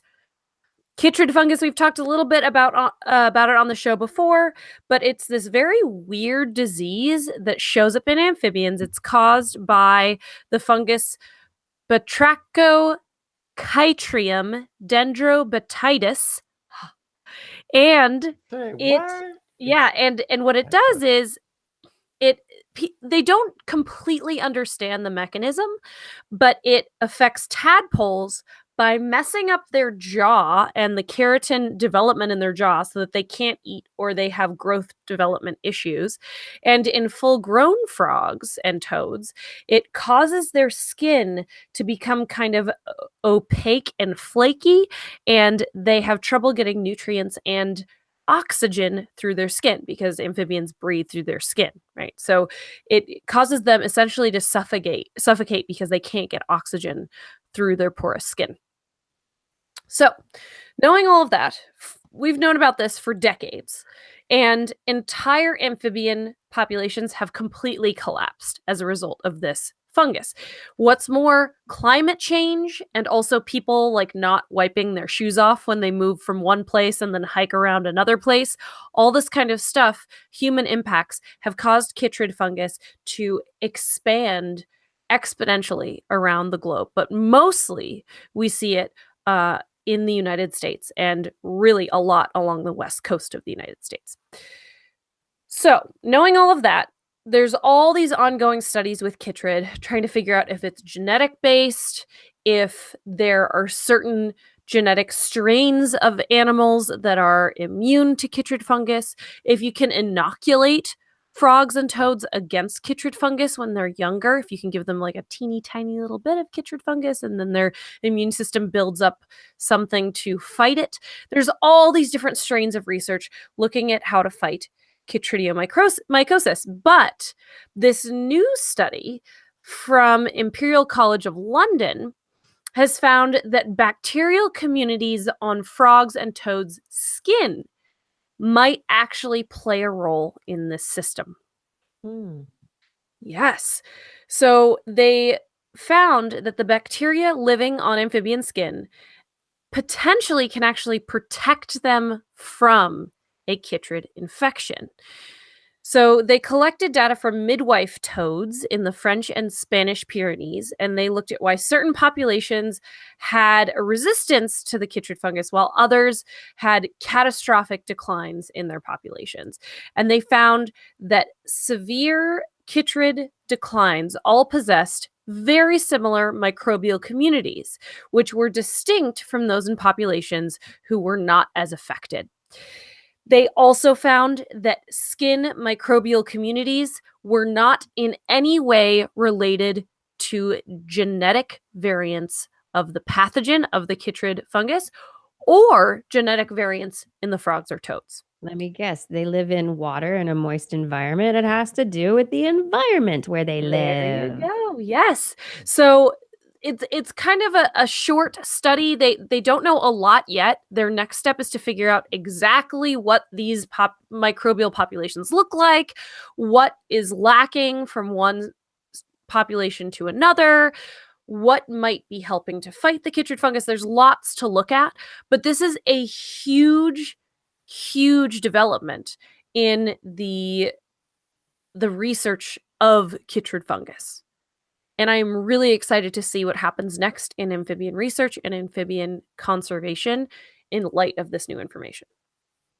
So you can see how if you can identify certain bacterial communities that can protect frogs and toads against chytrid, you could actually, instead of inoculating them just using a small or weak version of chytrid, you could inoculate them with basically probiotics. You could give them some probiotics that help develop the right bacteria on their skin to protect themselves. Or you could discover, what in the environment promotes these healthy bacteria in the frog and toad skin, and how can we promote that in the environment? What's wrong in the ecosystem that you have this bacterial imbalance?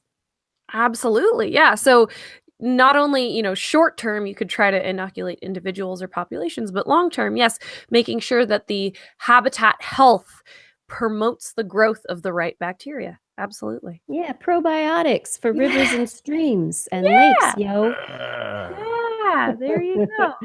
It's all about the bacteria. Yeah. But are the frogs and toads getting this that don't have the bacteria? So that's what they're saying, is that the frogs and toads that are being affected by chytrid have a very distinct skin bacterial population from the frogs and toads that are not getting infected.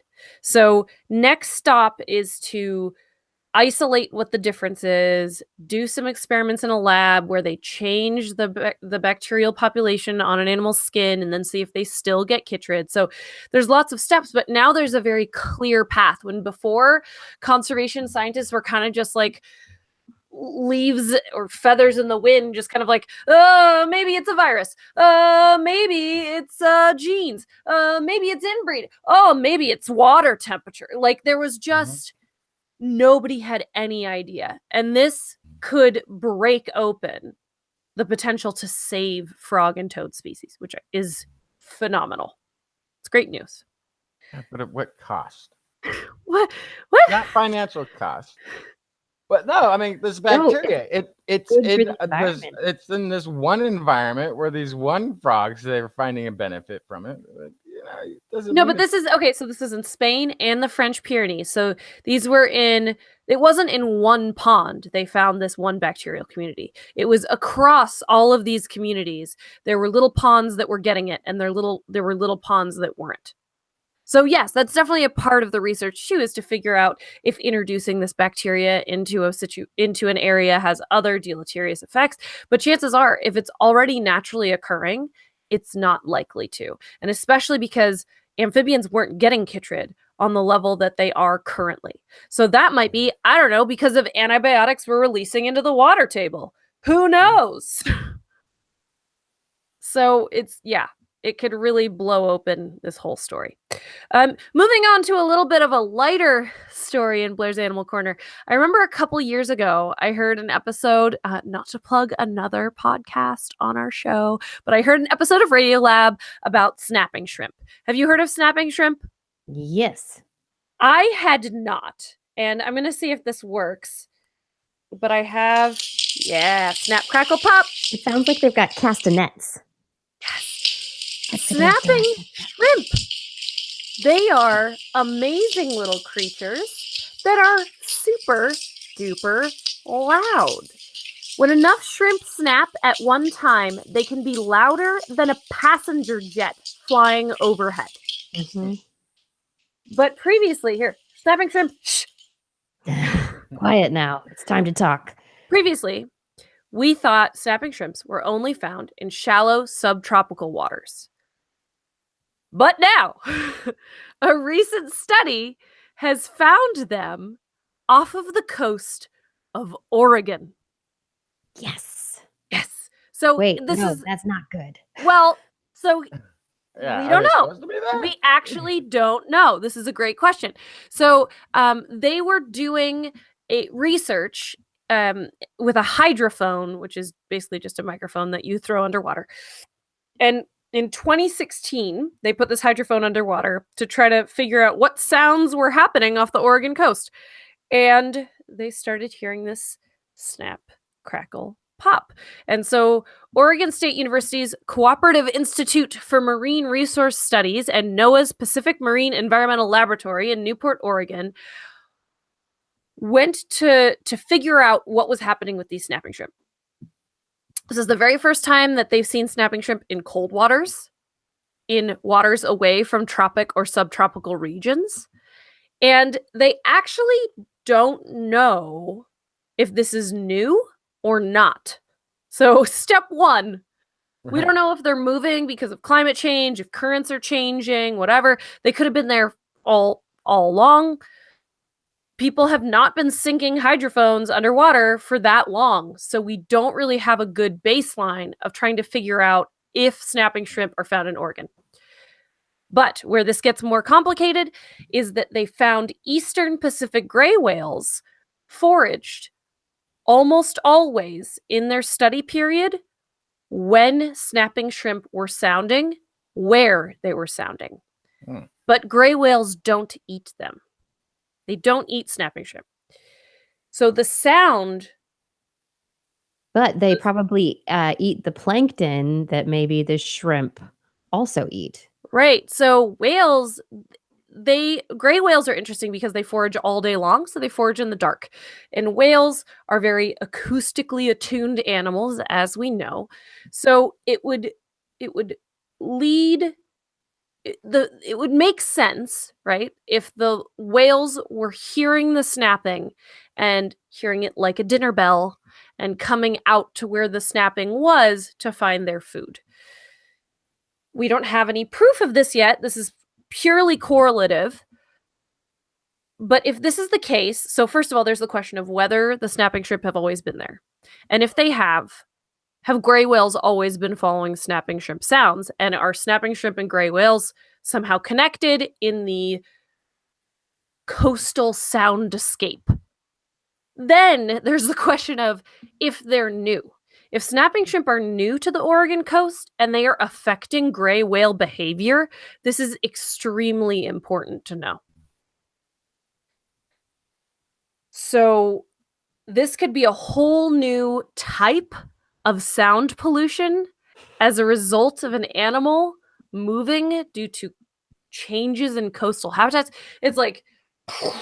It's this huge impact because it's an extremely loud animal, and they clearly have an impact on all of the animals around them because of their sounds. And obviously, just in the past 20, 30 years, we're learning so much about how animals underwater are affected by sound and noise pollution from cities and boats, because a lot of people think because we go underwater and it seems pretty quiet to us, that it's hard for us to imagine how vibrant the soundscape is underwater. But Right. this is such an interesting part of the story of the underwater soundscape, but also, yeah, I am dying to know if the snapping shrimp is new in Oregon or not. So wouldn't it be a simple matter of catching one, eating it, realizing we're going to do an experiment, going and catching another one, and then just running a quick DNA blast on it, and then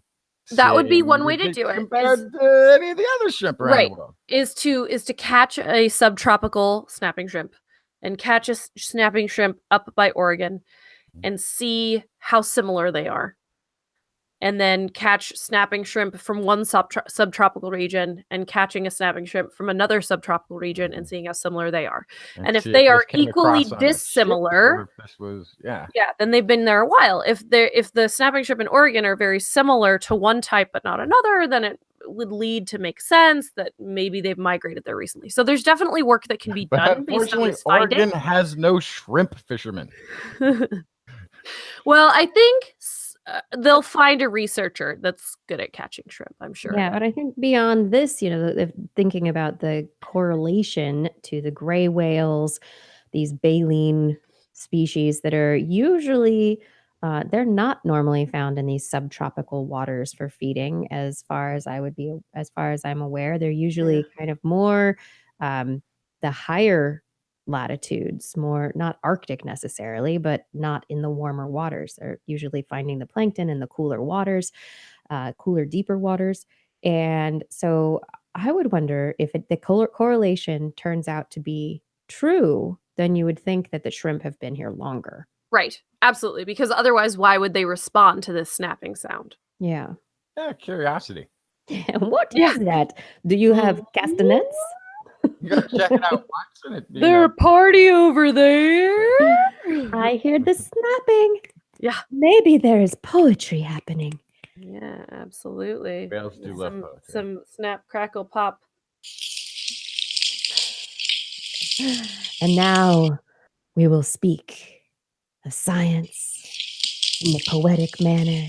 No. I'm just going to talk about science, you guys. I'm going to jump to a story about viruses and hormones. Ooh. Yeah, this is fascinating research. And then after I get through this story, we'll talk about wine. Okay? Ooh. Seems like a good way to end my stories for the day. Yes. A little wine. So researchers at the Joslin Diabetes Center have, through their work, published a paper in the Proceedings of the National Academy of Sciences on a discovery of 4 viruses that produce insulin-like hormones that are active on human cells. What this means is that there may, in some cases, be biological mechanisms for viruses to cause diabetes. That viruses, what they say, Emra Altindis, a research fellow at the Joslin Diabetes Center, says our research may help open up a new field that we might call microbial endocrinology. We show that these viral insulin-like peptides can act on human and rodent cells. With a very large number of microbial peptides to which we are exposed, there is a novel window for host microbe interactions. We hope that studying these processes will help us better understand the role of microbes in human disease. And indeed, a senior researcher goes on to say, the discovery of the viral insulin-like hormones raises the question of what their role might be in diabetes, as well as autoimmune disease, cancer, and other metabolic conditions. That viruses, with their genetic code, produce things, little peptide segments, little bits that interact with our bodies that are very similar to what we produce. And we've talked about stuff similar to this on previous accounts, but this is I think it's a very striking study into this concept of how through endocrine disruptors, whether endocrine influence, that viruses not by influencing your immune system, but by actually influencing the release of hormones, or the upregulation or downregulation of hormones in your body can affect disease state. Right? A little. Interesting. But this is the, because they're able to communicate on this level, there's the potential that they're causing disease.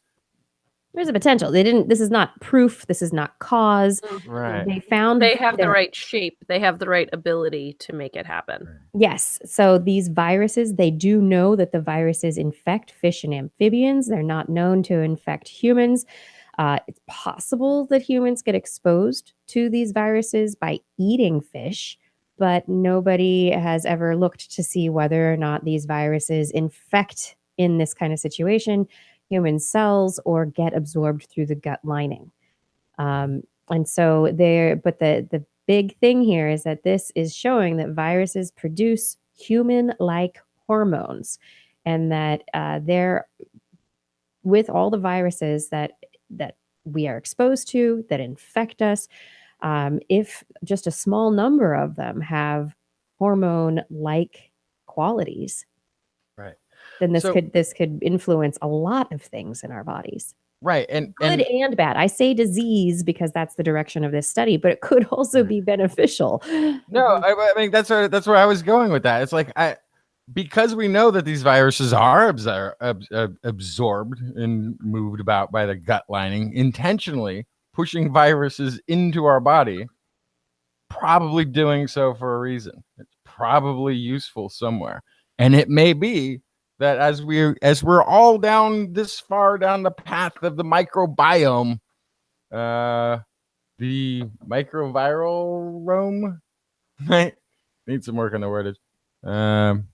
Might be the next level of this. We might be taking provirals or antibacterial phages in the future, as opposed to worrying about what bacteria we put into our bodies. It's like, no, you got to get on the right viruses. That's why you're unhealthy. Right?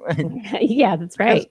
Because Not it just could bacteria, viruses. Good and bad. we may find that it's possible that diseases are caused. It's also possible that not having enough viruses is why the hormonal problems are taking place, because these viruses are supposed to be doing a job there, synthesizing hormone to get the whole thing going in one way or another. That's really fascinating. That is fantastic. Yeah, but this is the beginnings. I mean, this is an early step in understanding disease and viral influence on health, I should say, generally. And let's talk about health generally that results from drinking wine. Well, yeah, so there was a study reported this last week, published this last week, also reported at the AAAS, the annual meeting of the American Association for the Advancement of Science. Researchers reported from their analysis of participants in the 90+ study. It was initiated in 2003 to study the oldest old, and which is also the fastest growing age group in the United States. They used 14,000 subjects from the Leisure World Cohort study, which was started in 1981. From that, there was a group for the initial participants of the 90+ study who went on to give the sample size of about 1,600 people who are enrolled in the study. Not much is known about people who age to 90 years of age and older. How do they get there? What do they do? Why do they live to be so old? Is it genes? What is it? And so they looked at all the factors that are associated with the longevity of these people. Was it food, activities, lifestyle? They looked at epidemiology of dementia in the oldest old. They looked at rates of cognitive decline and functional decline, and clinical pathological correlations, what's going on in their brains. And they found major finding: people who drank moderate amounts of alcohol or coffee lived longer than those who didn't, than those who abstained. So moderate amounts of alcohol or coffee. How about and? or coffee. Could be right? It's correlated. If you're overweight in your 70s, you're going to live longer than people who are underweight in your 70s. What? If you're 70 years I've old got or work to older, do. having a little meat on your bones is a good thing. Mhm. Oh my. That makes sense. 40% of people aged 90 and older suffer from dementia, while almost 80% are disabled. Both are more common in women than in men, and women do go on to usually live longer than men, which is known. About half the people with dementia over age 90 do not have sufficient neuropathology in their brain to explain the dementia, which makes me think that it's just you're 90 and you're able to mess with people. Yeah. No, there's other factors at play in the brain other than the usual neuropathological markers that we look for to explain about half of the dementia that's going on. And people age 90 and older with an ApoE2 gene are less likely to have clinical Alzheimer's dementia, but more likely to have Alzheimer's neuropathology. So you've got the neuropathology, the taus and the tangles and the plaques, but not the clinical Alzheimer's dementia if you have that particular gene. But anyway, the big factor here, you can drink some wine. Moderate drinking, moderate coffee drinking leads to Killing it. Yeah, or not killing yourself. Yeah.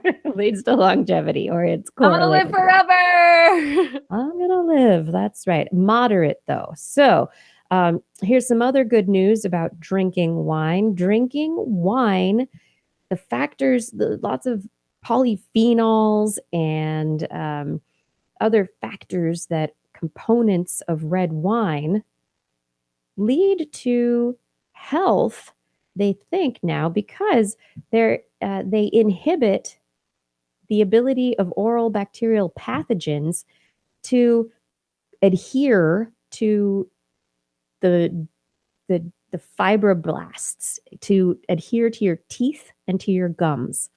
So basically, drinking red wine keeps the bacteria that cause tooth decay and gum disease from sticking to your teeth and your gums. And so you're less likely to get tooth and gum disease. Gum disease, we know, is a major contributor to cardiovascular disease because it allows for the leaking in of bacterial components into your circulatory system to affect your cardiovasculature. So maybe red wine is having its beneficial effects that way. Gosh, so if you end up with purple teeth because you've been drinking all that red wine, just say it's healthy. It's healthy better, for your yeah, teeth it's and your better gums. to have purple teeth than it is to have holy teeth. Yeah. All right, Dr. Kiki. I gotta say though, is that still the gum disease to the cardiovascular? Is that still a thing? I know they talked about that a long time ago. I thought that was bogus. I don't think it is I bogus. think it got if we bogus. find it, if it is But bogus, we'll have to revisit that one, and we'll talk Yes. about that maybe in another show, or maybe we'll be able to look it up behind the Absolutely. show, because I thought that was something that like dentists loved talking about for a long time, but then stopped completely. Yeah, no, I don't think so. But them stopping talking about it doesn't mean that it's bogus. It just means that they're not. No, talking I mean, about it. Well, WebMD corroborates Kiki's story. So okay. Yeah. WebMD is a start. I can look further for some actual scholarly articles. But in the meantime, Harvard Health also Harvard says. Health is also says that there's a correlation between. Yep. Okay. Yeah, it's looking I thought strong. there was something about the platelets or the bacteria seeming some sort of platelet that was caused that seemed similar in cardiovascular and gum disease, but that it turned out to be different. I don't know about that. But maybe I'm wrong. Maybe Harvard and WebMD know better than me. Perhaps. Very likely. Just possible. Yes. And then, great. I did say moderate drinking to help you get to the 90s, a glass of wine maybe 2 glasses of wine, you're going to be doing all right. It's the heavy drinking. A study in France looked at the contribution of alcohol use disorders to the burden of dementia between 2008 to 2013. And they basically just wanted to know what kind of an association is there between misuse of alcohol, overuse of alcohol, and dementia risk, with an emphasis on early onset dementia. And they pretty much found that alcohol use disorders were associated with dementia onset for both sexes. And they're significantly associated with all other risk factors for dementia onset. And so alcohol use disorders, specifically, especially early onset dementia, there is a correlation. So this can, in heavy drinking, screening for heavy drinking should be a regular part of medical care, according to the conclusions of this study, with intervention or treatment being offered when necessary. And maybe alcohol, this is the French saying this. Additionally, other alcohol policies should be considered to reduce heavy drinking in the general population.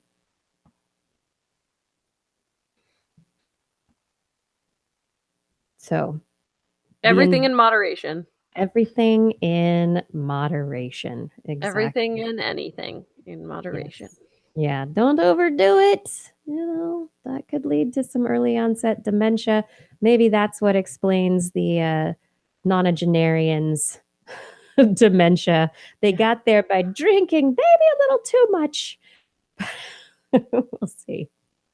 Those are my stories for the evening. Anyone else got some stories? I'm all done. All done. Justin? I think I'm good. Yeah, I think we brought enough. We've been here a couple hours. I'm gonna look up this thing. I'm already finding this gum disease thing. I'm finding it on both sides. We'll have to look at this in the after show. Okay. All right. We will do that. I wanted to write, last week we commented on the speed at which people listen to the TWIS podcast. How quickly did people get through listening to the podcast this week? Got a couple of notes back from people. Steve, biomedical engineering undergrad, says, "Hey, TWIS gang, I wanted to respond that I usually listen to all of my podcasts at 1.8 to 3.5 times speed." 3.5? Yes, you all sound like Chip and Dale arguing. Wow. But the reason is that I have some ADHD-related issues that are accommodated by speeding up the audio. If it were up to me, I would have my professors speed up their lectures in the same way. The irony is that I also have a problem with processing speed when I'm taking notes. I don't even see the purpose of doing sentences in class as if we were all in detention. It's just wasted time to me. Give me the prof's notes and a 2.5 times recording of their lecture any day. I wonder if when he's done listening at 3.5 speed and then he's talking to normal people, does everyone sound like this? Yeah, exactly. Adam Ellis over on Twitter also said, "You asked 3 times speed, and no, I have no clue when Blair has had her coffee.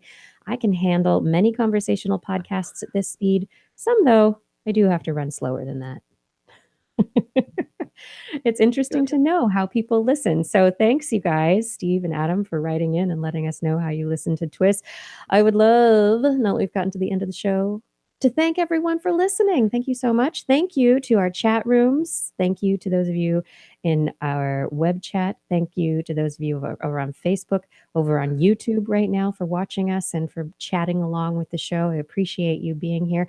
And thank you especially to our Patreon sponsors. I'd love to thank Paul Disney, G. Burton Lattimore, Richard Onomist, Charlene Henry, Joshua Fury, Andy Gross, Steve DeBell, Alex Wilson, Tony Steele, Ed Dyer, Jacqueline Boyster, Craig Landon, John Ratnaswamy, Mark Massaros, Matthew Litwin, Jason Roberts, Bill Kersey, Bob Calder, Time Jumper 319, Kyle Washington, Eric Knapp, Richard Brian Condren, Artyom, Rick Ramus, Sean Bryant, Paul, John McKee, Jason Olds, Brian Carrington, Christopher Dreyer, Lisa Slazewski, Jim Drapeau, Greg Riley, Sean Lamb, Ben Rothig, Steve Lessiman, Kurt Larson, Robert Aston, Rudy Garcia, Marjorie, Gary S., Robert, Greg Briggs, Brendan Minish, Christopher Rappin, Flying Out, Aaron Luthen, Ken Hayes, Matt Sutter, Mark Hessenflow, Kevin Parachan, Byron Lee, and E.O. Thank you so much for your support. We do appreciate you helping us keep the show going on a week-by-week basis. Those of you who are interested in supporting us can find information at TWIS.org or directly at patreon.com/thisweekinscience. And remember that you can help us out by telling your friends about TWIS. That's a huge help to us. On next week's show, we will be back for the last week of February to bring more science news to you once again, as we do every Wednesday night at 8 p.m. Pacific time, live. If you can't make it, though, you can find past episodes at twis.org/YouTube, facebook.com/thisweekinscience, or just at twis.org.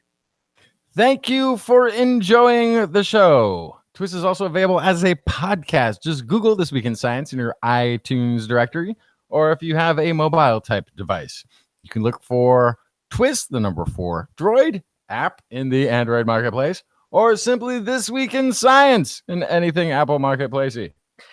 For more information on anything you may have heard here today, show notes will be available on our website. That's at www.twis.org, where you can also make comments and start conversations with the hosts or other listeners.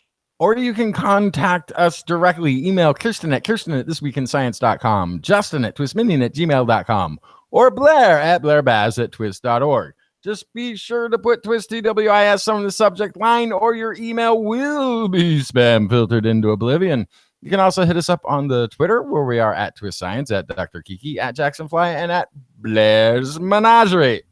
We love your feedback. If there's a topic you would like us to cover or address, a suggestion for an interview, a haiku that comes to you in the night, please let us know.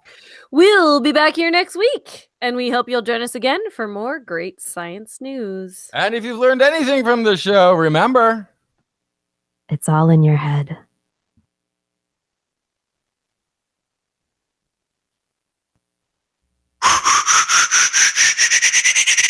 This week in science. This week in science. This week in science. This week in science, it's the end of the world. So I'm setting up shop, got my banner unfurled. It says the scientist is in, I'm gonna sell my advice. Show them how to stop the robots with a simple device. I'll reverse global warming with a wave of my hand. And all it'll cost you is a couple of grand. 'Cause this week's science is coming your way. So everybody listen to what I say. I use the scientific method for all that it's worth. And I'll broadcast my opinion all over the earth. 'Cause it's This Week in Science. This Week in Science. This Week in Science. Science. Science. This Week in Science. This Week in Science. This Week in Science. Science. Science. I've got one disclaimer, and it shouldn't be news. That what I say may not represent your views, but I've done the calculations and I've got a plan. If you listen to the science, you may just yet understand that we're not trying to threaten your philosophy. We're just trying to save the world from jeopardy. Jeopardy. And This Week in Science is coming your way. So everybody listen to everything we say. And if you use our method instead of rolling a die, we may rid the world of toxoplasma gondii. 'Cause it's This Week in Science. This Week in Science. This Week in Science. Science. Science. This Week in Science. This Week in Science. This Week in Science. Science. Science.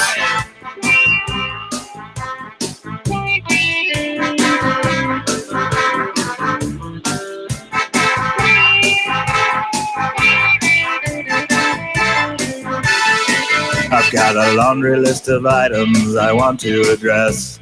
From stopping global hunger to dredging Loch Ness. I'm trying to promote more rational thought, and I'll try to answer any question you've got. So how can I ever see the changes I seek when I can only set up shop 1 hour a week? This Week in Science is coming your way. You better just listen to what we say. And if you learned anything from the words that we said, then please just remember it's all in your head. 'Cause It's This Week in Science. This Week in Science. This Week in Science. Science. Science. This Week in Science. This Week in Science. This Week in Science. Science. Science. This Week in Science. This Week in Science. This Week in Science. This Week in Science. This Week in Science. This Week in Science.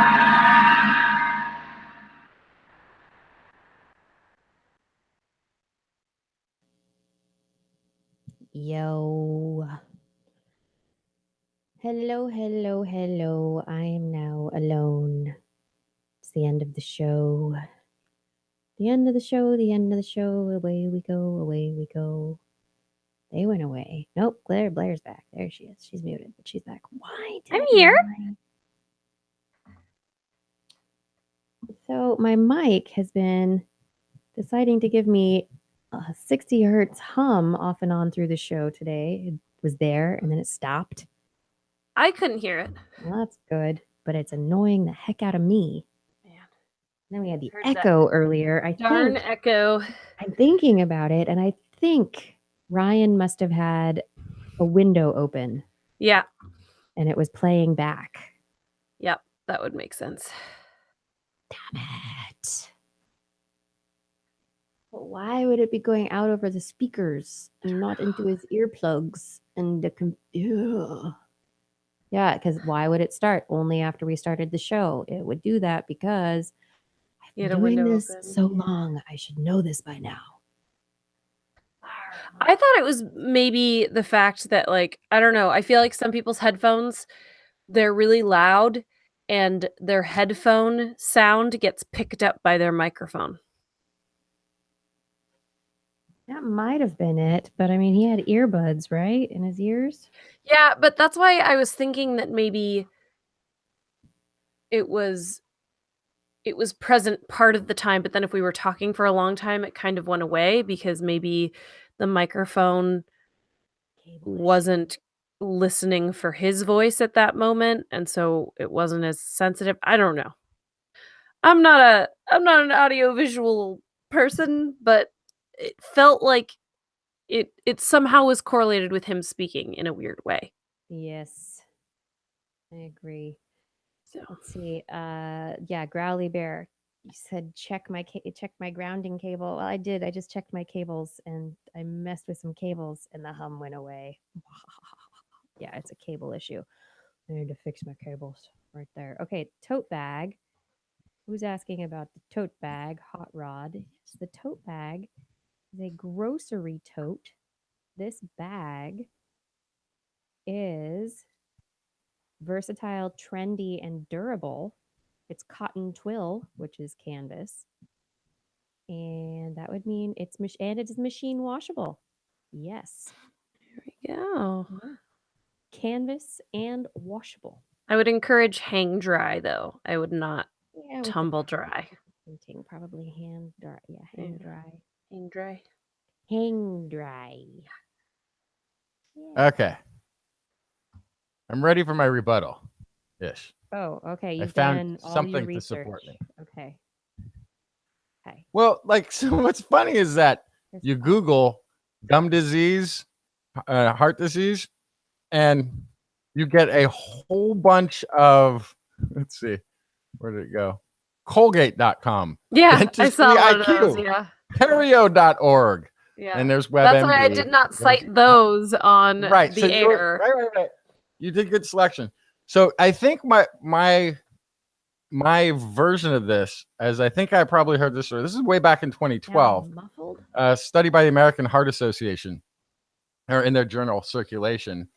The scientists reviewed 500 journal articles looking at links between gum and cardiovascular disease. They concluded that while people with gum disease may be at greater risk of heart or artery disease, the association is probably correlative, Uh-huh. not causational. Interesting. Because both conditions share common risk factors: smoking, age, diabetes. Both produce similar inflammation markers, lifestyle, that sort of thing. And some of that kind of makes sense too. As you age, you're more likely to have gum disease. Actually, I think I've talked about this probably a half dozen times on the show now. It's like wait, because I found out that I have gum disease from my dentist, and I go, do many 40-something-year-olds walk in here, and you're like, nah, you're fine. Like, there's a certain age where just like everybody has gum disease to some degree. So, and as you age, your odds of having cardiovascular problems also increase. So they're saying then at least that one of the theories, let's see, one of the most common believe that infected gums can lead to systematic problems such as heart disease has been suggested by doctors for more than a century. So it's not like that was a new thing that had come out.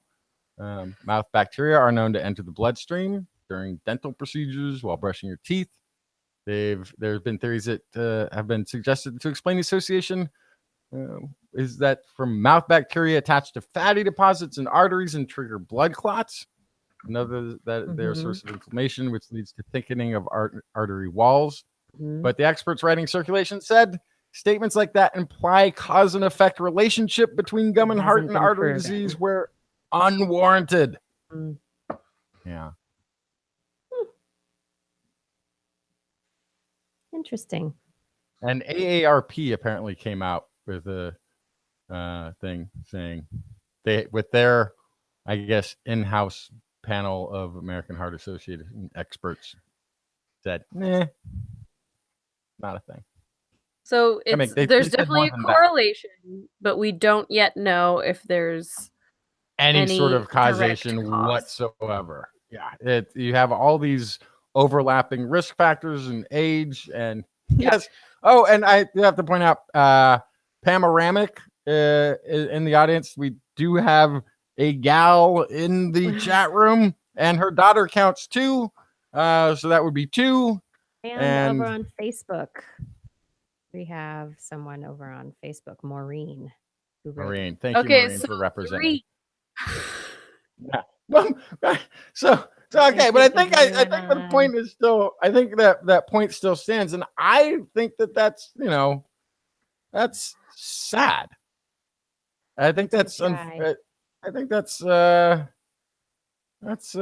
really too bad. Well, but also I would argue that people who watch YouTube videos that are longer than 10 minutes might also be predominantly men. There are lots of things involved. Because men have a longer attention span? Is that what you're trying to say? No, it's because I'm just saying that it's the same reason that like tech often and video games and all this kind of like computery things still attract predominantly men as well. So what are women doing? Where are you, women? You're not on the digital devices? Are you out hunting and foraging in the wilderness? So now that we're all glued to these electronics, where are you? Who knows? One would only assume. No, I'm not going to say it. Never mind. So anyway, I was going to say, they're in the kitchen where they belong. I'm kidding. I thought you were going to say they were reading books. Oh no, but who knows? Who knows? But I do think that in the like long form video, YouTube video realm, but particularly then if you add in science or technology, it's mostly males. Also think about how many people that watch our show came to us via a technology network, right, which is also predominantly males. And that maybe if you went to the podcast listening audience, it might not be quite as predominantly male. No, I don't know. We've done surveys. The podcast listening audience is not as predominantly male. No. Yeah. Because we've done. Actually, let me look right now. I know YouTube. I can look right now. I can tell you. Ooh, that's fun. I can data. That's right. We have data. I love data. Yes, I can tell you exactly what the numbers are for the different networks. Let's see. So, going over to the YouTube analytics. There we go. Analytics loading them. Okay, There's a long Deb- story, but I applied to be on this national committee for science communication, for climate change communication, and I was accepted, which I'm very excited about. Yay! But in my thank you, in my application, one of the things I said is I love data. Of course you did. Oh my goodness, I had that. Yeah. All right. So, let's see. Viewer age, viewer Yeah, talk into your mic, gender. Kiki. I am Your talking. volume to went my- down. Oh. Yeah, super quiet. Oh well, I unplugged There something. you go. Ooh! I You're back. unplugged something to get rid of the hum. Well, that sounds way better. Sorry. Yeah. So, females gender. We have. Let's Can I see. guess? Should we put guesses out there? Me and Blair. Oh, for podcast listeners? No, for YouTube. Oh, for YouTube. Mhm. 2% female. I would have gone up to 12. Justin is closer. We Ah. have 13% female, 87% male on YouTube. But the 13 to 17 age group is 0.7% female, 1.3% male for watch Yes, time. Wait, actually, 18 to 24, we have That's 13 is 13% female, 7.7% male. 25 to 34 age group, 20% female, 22% male. So we're at least equivalence in the 25 to 34 age bracket. That's interesting. Yeah. 31% in the 35 to 44 is female, of the watch time is female, 19% for male. 45 to 54 is 20% female, 16% male. 55 to 64 is 15% female, 16% male, and 65 and over is 1.1% female and 17% male. And so this is as proportions of watch time. right. That's Mm. sus. I'll show you. Look at our data. I show you our data. Wow. Yeah. Huh. Yes. So, We have nice data. just So overall, yes, male predominance, but we do have different percentages from different age groups having different amounts of watching time, and I think it's interesting. But overall, it's more men Mhm. to women.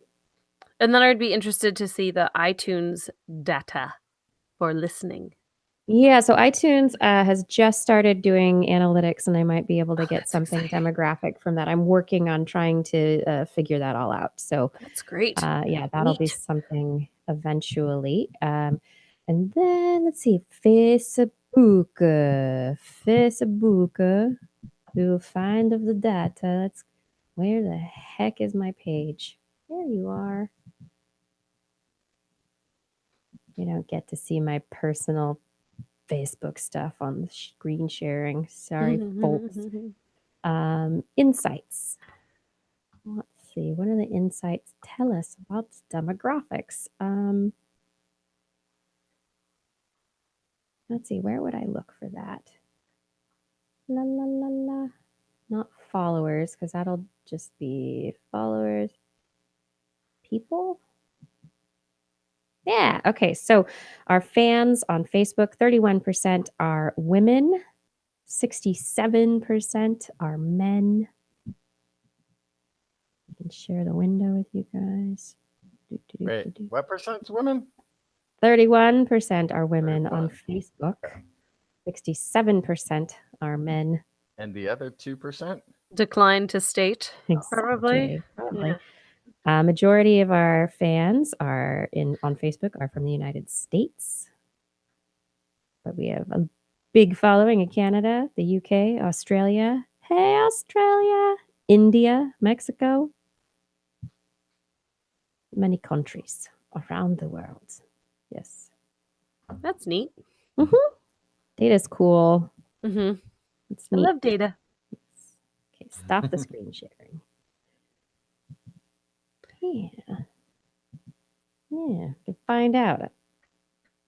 Ed wonders, I wonder if overall women's interest in science and technology has an age gap. Older women less interested, younger women more interested. And Ed, I would hazard a guess that, yeah, there probably is an age gap there. Yeah, I would totally agree with that, but I also think that I don't know. I get the feeling that just in general, science is has much more interest. I think it's got higher levels of interest, or at least much greater exposure. But I'm also in a You're in a bubble. I'm in a bubble. I'm like at a research university town where it's like everybody's always been into science. Everywhere you go, people love science. Most of them working. Doesn't everybody everywhere, like half the population, work in some form of discipline of science? Isn't that how it is everywhere? Yeah. So, of all the, there was a new, I don't know if I'll be able to find it, but there's a new survey from the American Academy of Arts and Sciences, and they're doing a 3-year effort to understand public perceptions of science and the influences on those perceptions of science. And so they just published their first year's poll review, which just looks into like the attitudes about science, and it takes from things like the Pew surveys and other surveys that have been done and compiles all this stuff together. So this is like a meta review of these surveys that have been done previously.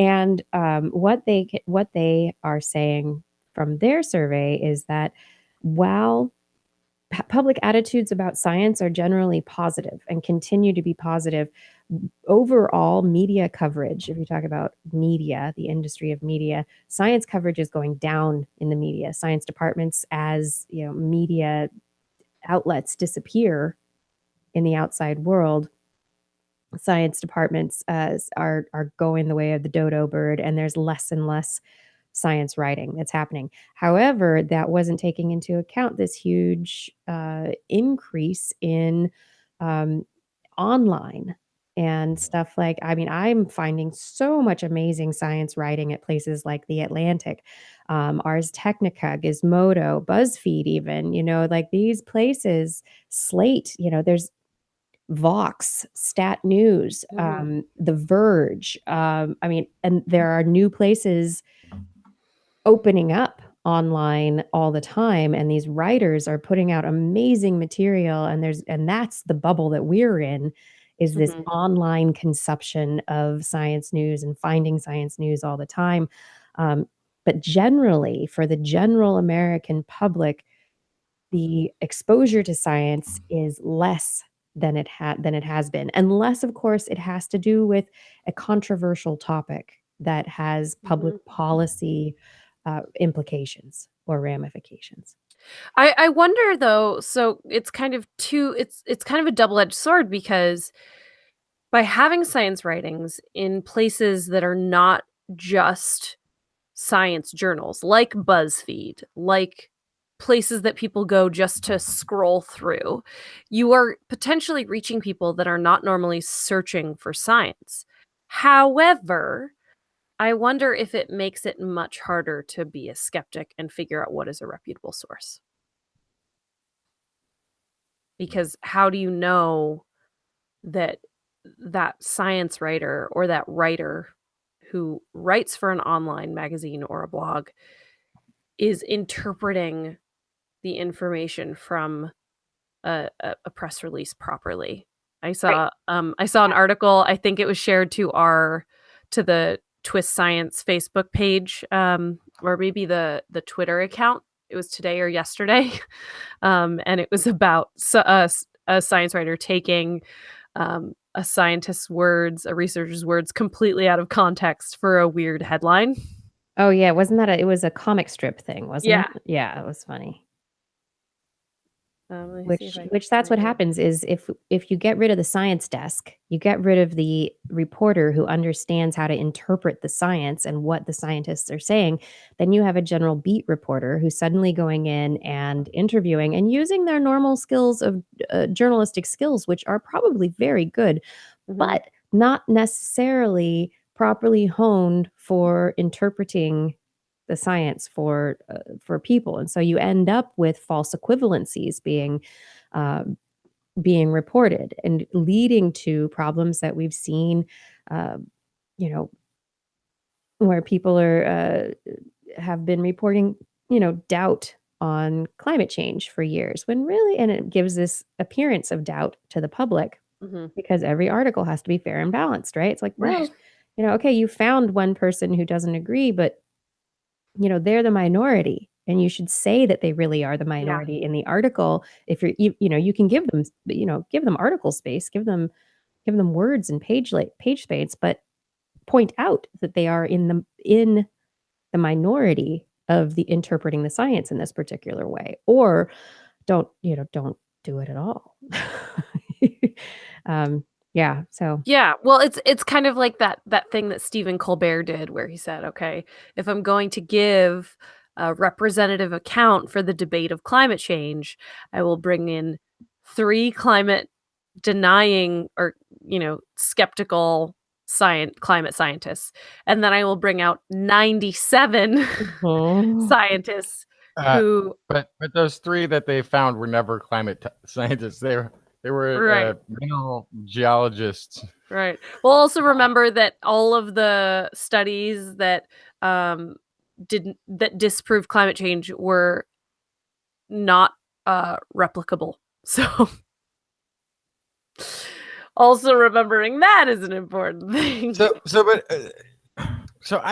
think but I think there is an explosion in sciences.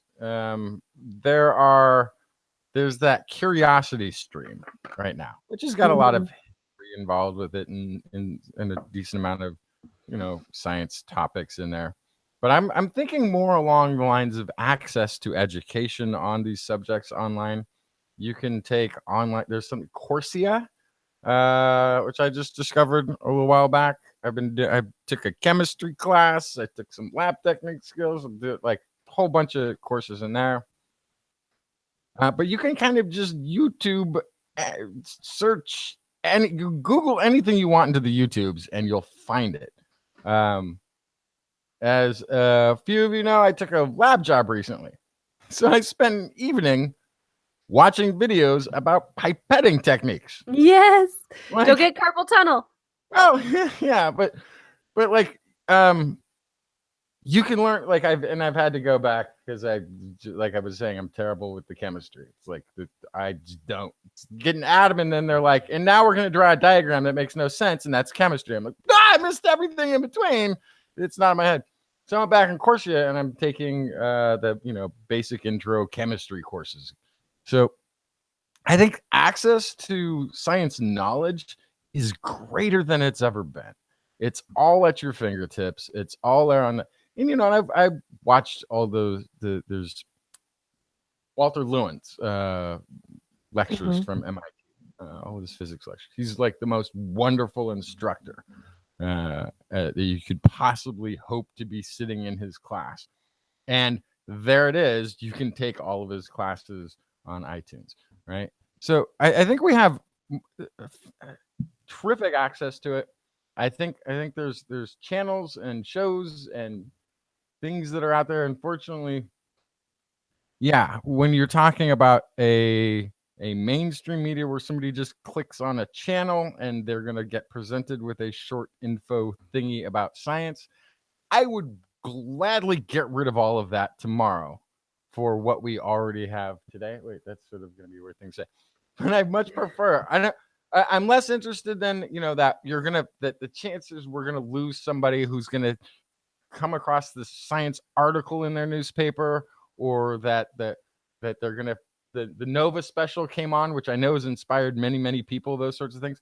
I could care less if that all goes away compared to what we have now, where somebody goes, gosh, I'm really curious. I heard about this thing and I want to learn about it. And they can sit down on their computer and now they're watching a video or they're taking a class in a subject and now they can learn it right there. I think that's much more valuable. I think the ability that we have now for somebody to go out and pursue an interest and learn about something at home for free without having to pay for a university or like, I didn't get to go to school because it just didn't work out because I got pregnant and I had a job and a tornado took my house to Oz or whatever the reason you decided you weren't going to pursue an education. You can pursue it right now. You can sit down in front of your computer and you can start learning. And if it gets to the point where you're like, you need a degree or want to do a degree or want to go back to school, you can go in there knowing that you're understanding the material before you step foot into the classroom. So I don't know. I think I agree with you, or maybe we're agreeing that despite the mainstream media's lack of dedication to science in some degrees, we're still in a better place for it. People Totally. Yeah, people who have access can access. As long as people know, again, like what is a reputable source. I recently was looking for climate change videos and climate change infographics, and I stumbled across, I don't remember what it's called, but I don't even really want to name it, even if I could remember it, because I don't want to promote it. But there's an entire quote unquote university that offers short courses in climate denial. Yep. That's basically what it is. Yep. And I did some digging. They have no academic credentials whatsoever.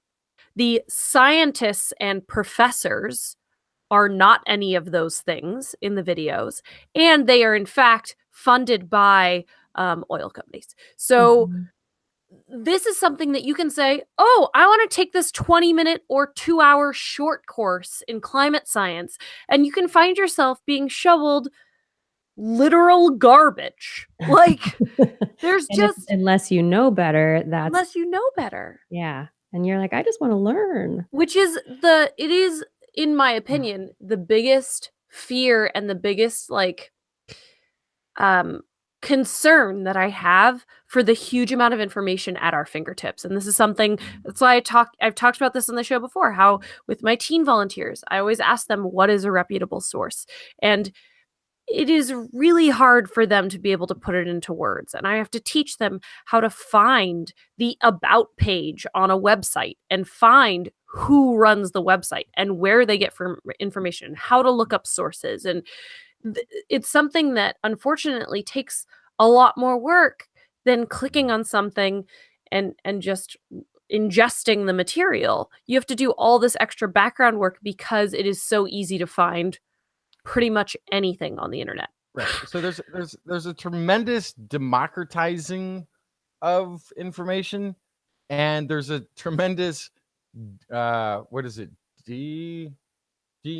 decrease in reliability, and decreasing possibly in our ability to even have a democracy. You know, one of the interesting things I thought, fascinating thing, this is that when they went back and the FCC was holding this sort of, we want your feedback. What does the general public think about net neutrality? And they found that about 2 million responses who were opposed to net neutrality were not fake. They were fake. They were fraudulent, but they were real people. Yeah. They went the step to do identity theft to represent actual people from around the United States with their name and their location. And yes, they do live there. And yes, this is me. But no, I didn't write that. And I'm actually against them on the other side of the issue. And here's a post in my name going to the FCC saying I'm for it. And they've been running into a number of these problems. There was some other thing that had to do with a healthcare regulation they wanted to change, and it was the fiduciary creating a fiduciary responsibility for people who offer financial advice to senior citizens, right? They wanted them covered the same way like your lawyer or your personal accountant has a fiduciary responsibility, or your real estate agent has a fiduciary responsibility, not to sell you a bag of goods just so they can get a commission, but they actually have to professionally, legally be working in your interest. And I guess financial planners don't have to be that for these, for putting your money into an investment. And they wanted to create this. And you had all these people saying, I don't want government involved in my investments. And these people were also generated from apparently from identity theft. Like, it's the real people. And then they go and track them down and find out, yeah, no, I never wrote that.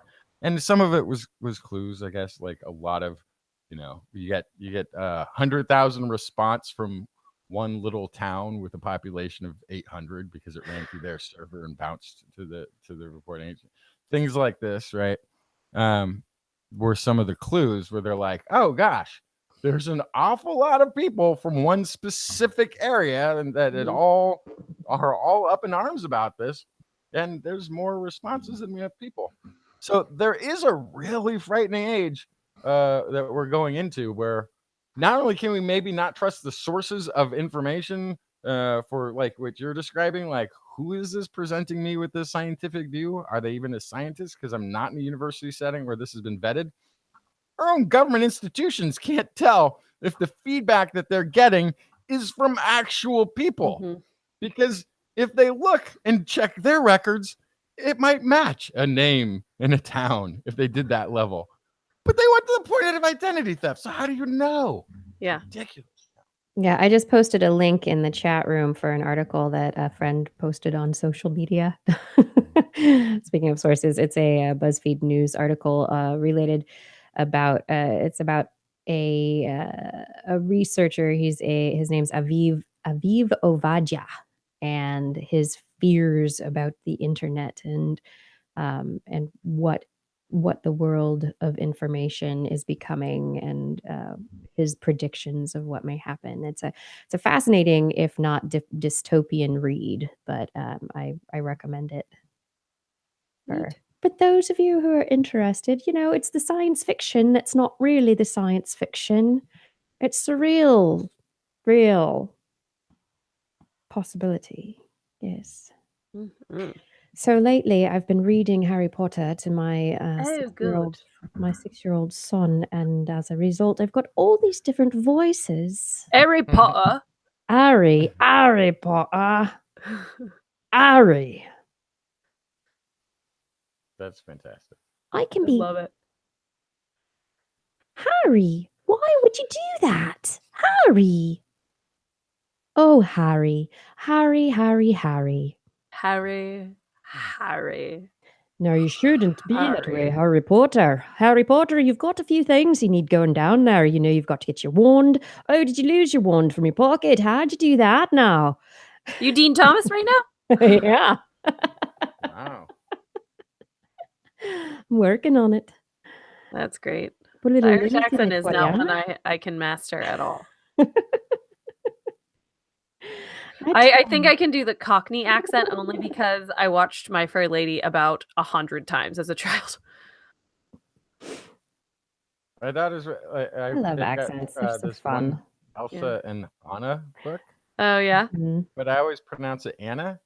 So I go, so Elsa and Anna were, no, it's Anna. I'm like, okay. Ah. So Anna. Elsa It's and Leviosa, not Leviosa. Anna were on their way. So then I overdo it, like, and the next thing that happened. And they're like, no, not all of that, just that one. Like, well, how do you want me to read it? I don't know.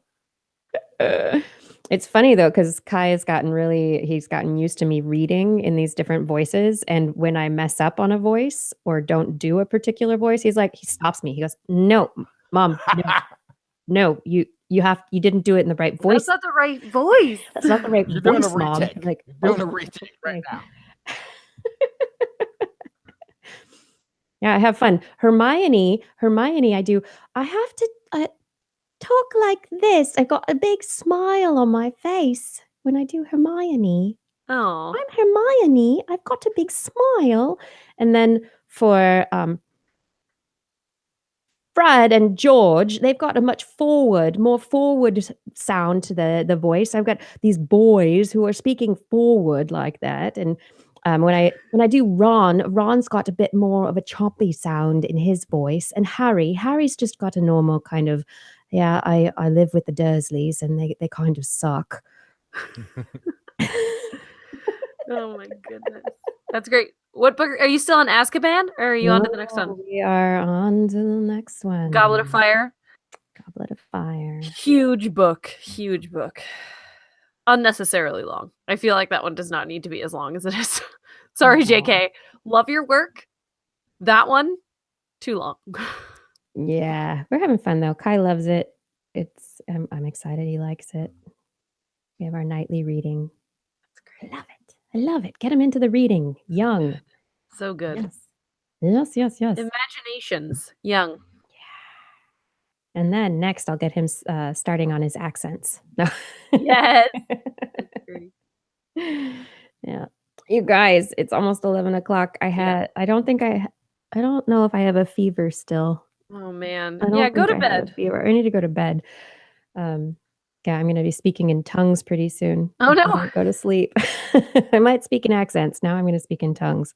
Yikes. Well, have a glass of wine, go to bed. Right? It's time.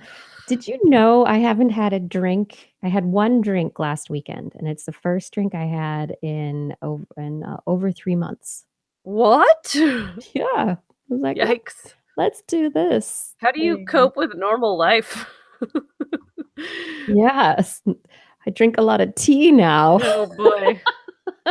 Yikes. I'm like, I would like a drink right now. I will have tea. Oh, Okay, boy. there we Oh go. boy. So next week I'll either be in the guitar room because I won't have figured out the internet at my new apartment, or I will be in my new apartment. Awesome. Yay. Well, I hope the move goes well. Thank you. Yeah. Moving's a nightmare always. but Yeah. it'll be fine. And I will see you in Portland. Yes, I'm so excited. I got my welcome email today and I was like, I got super excited. Yay. Awesome. Yes. I will see Blair. We'll be conferencing, science communication conferencing together. But unfortunately, she's got to be in and out because of the move, right? Well, so I'm or moving work. right up until I come for the conference. But then the day after I come back, so on the Saturday, I have a teen volunteer orientation that I cannot miss. Yeah. So I'm going to be onboarding a bunch of new teen volunteers and talking to them and their parents in a group of like 300. So unfortunately there's no one else that can do that, so I have to come back for that. Once a year we do these orientations. I do 2 dates. The timing is poor, but one of them is this Sunday, the next one is the following Saturday. Gotta do it. Gotta do. Mm-hmm. Yeah. All right, so there will not be meetups and other fun having, but we will conference. Yeah, and I'm gonna barely see Portland because I'll be there for the conference, and maybe Kiki will take me to a brewery on that one night that I'm there. But other than that, yeah, I won't see Portland at all. Which I've wanted to visit Portland for as long as I can remember. So I'm just gonna have to come back soon so I can actually explore. It's a wonderful city. Ugh, I can't wait. Yes, and so eventually I got to get both of you up here so we can have podcasting and meetup and all that. Haven't we both been up there at the same time? Is it? No, I've never been to No. Portland. Oh, that's right. Yeah, You just said It's that. pretty funny. Yeah. Listening comprehension, Justin. No. I have 100% comprehension. It's just that I was born like 15 minutes late and everything takes a while to catch up. Oh, I see. You're on a slight lag. Got it. Yeah, because it's like Cool. I've gotten pretty good. I'm up to like being only a minute or two behind the conversation that I'm having. That was good. It's probably only like 30 seconds on that one. Okay, Kiki, feel better. Thank you. Good night. Health. Next week. Good night, everybody. Thank you for coming. We appreciate your time. Have a wonderful week. Say goodnight, Blair. Good night, Blair. Say good night, Justin. Good night, Justin. Good night, Kiki.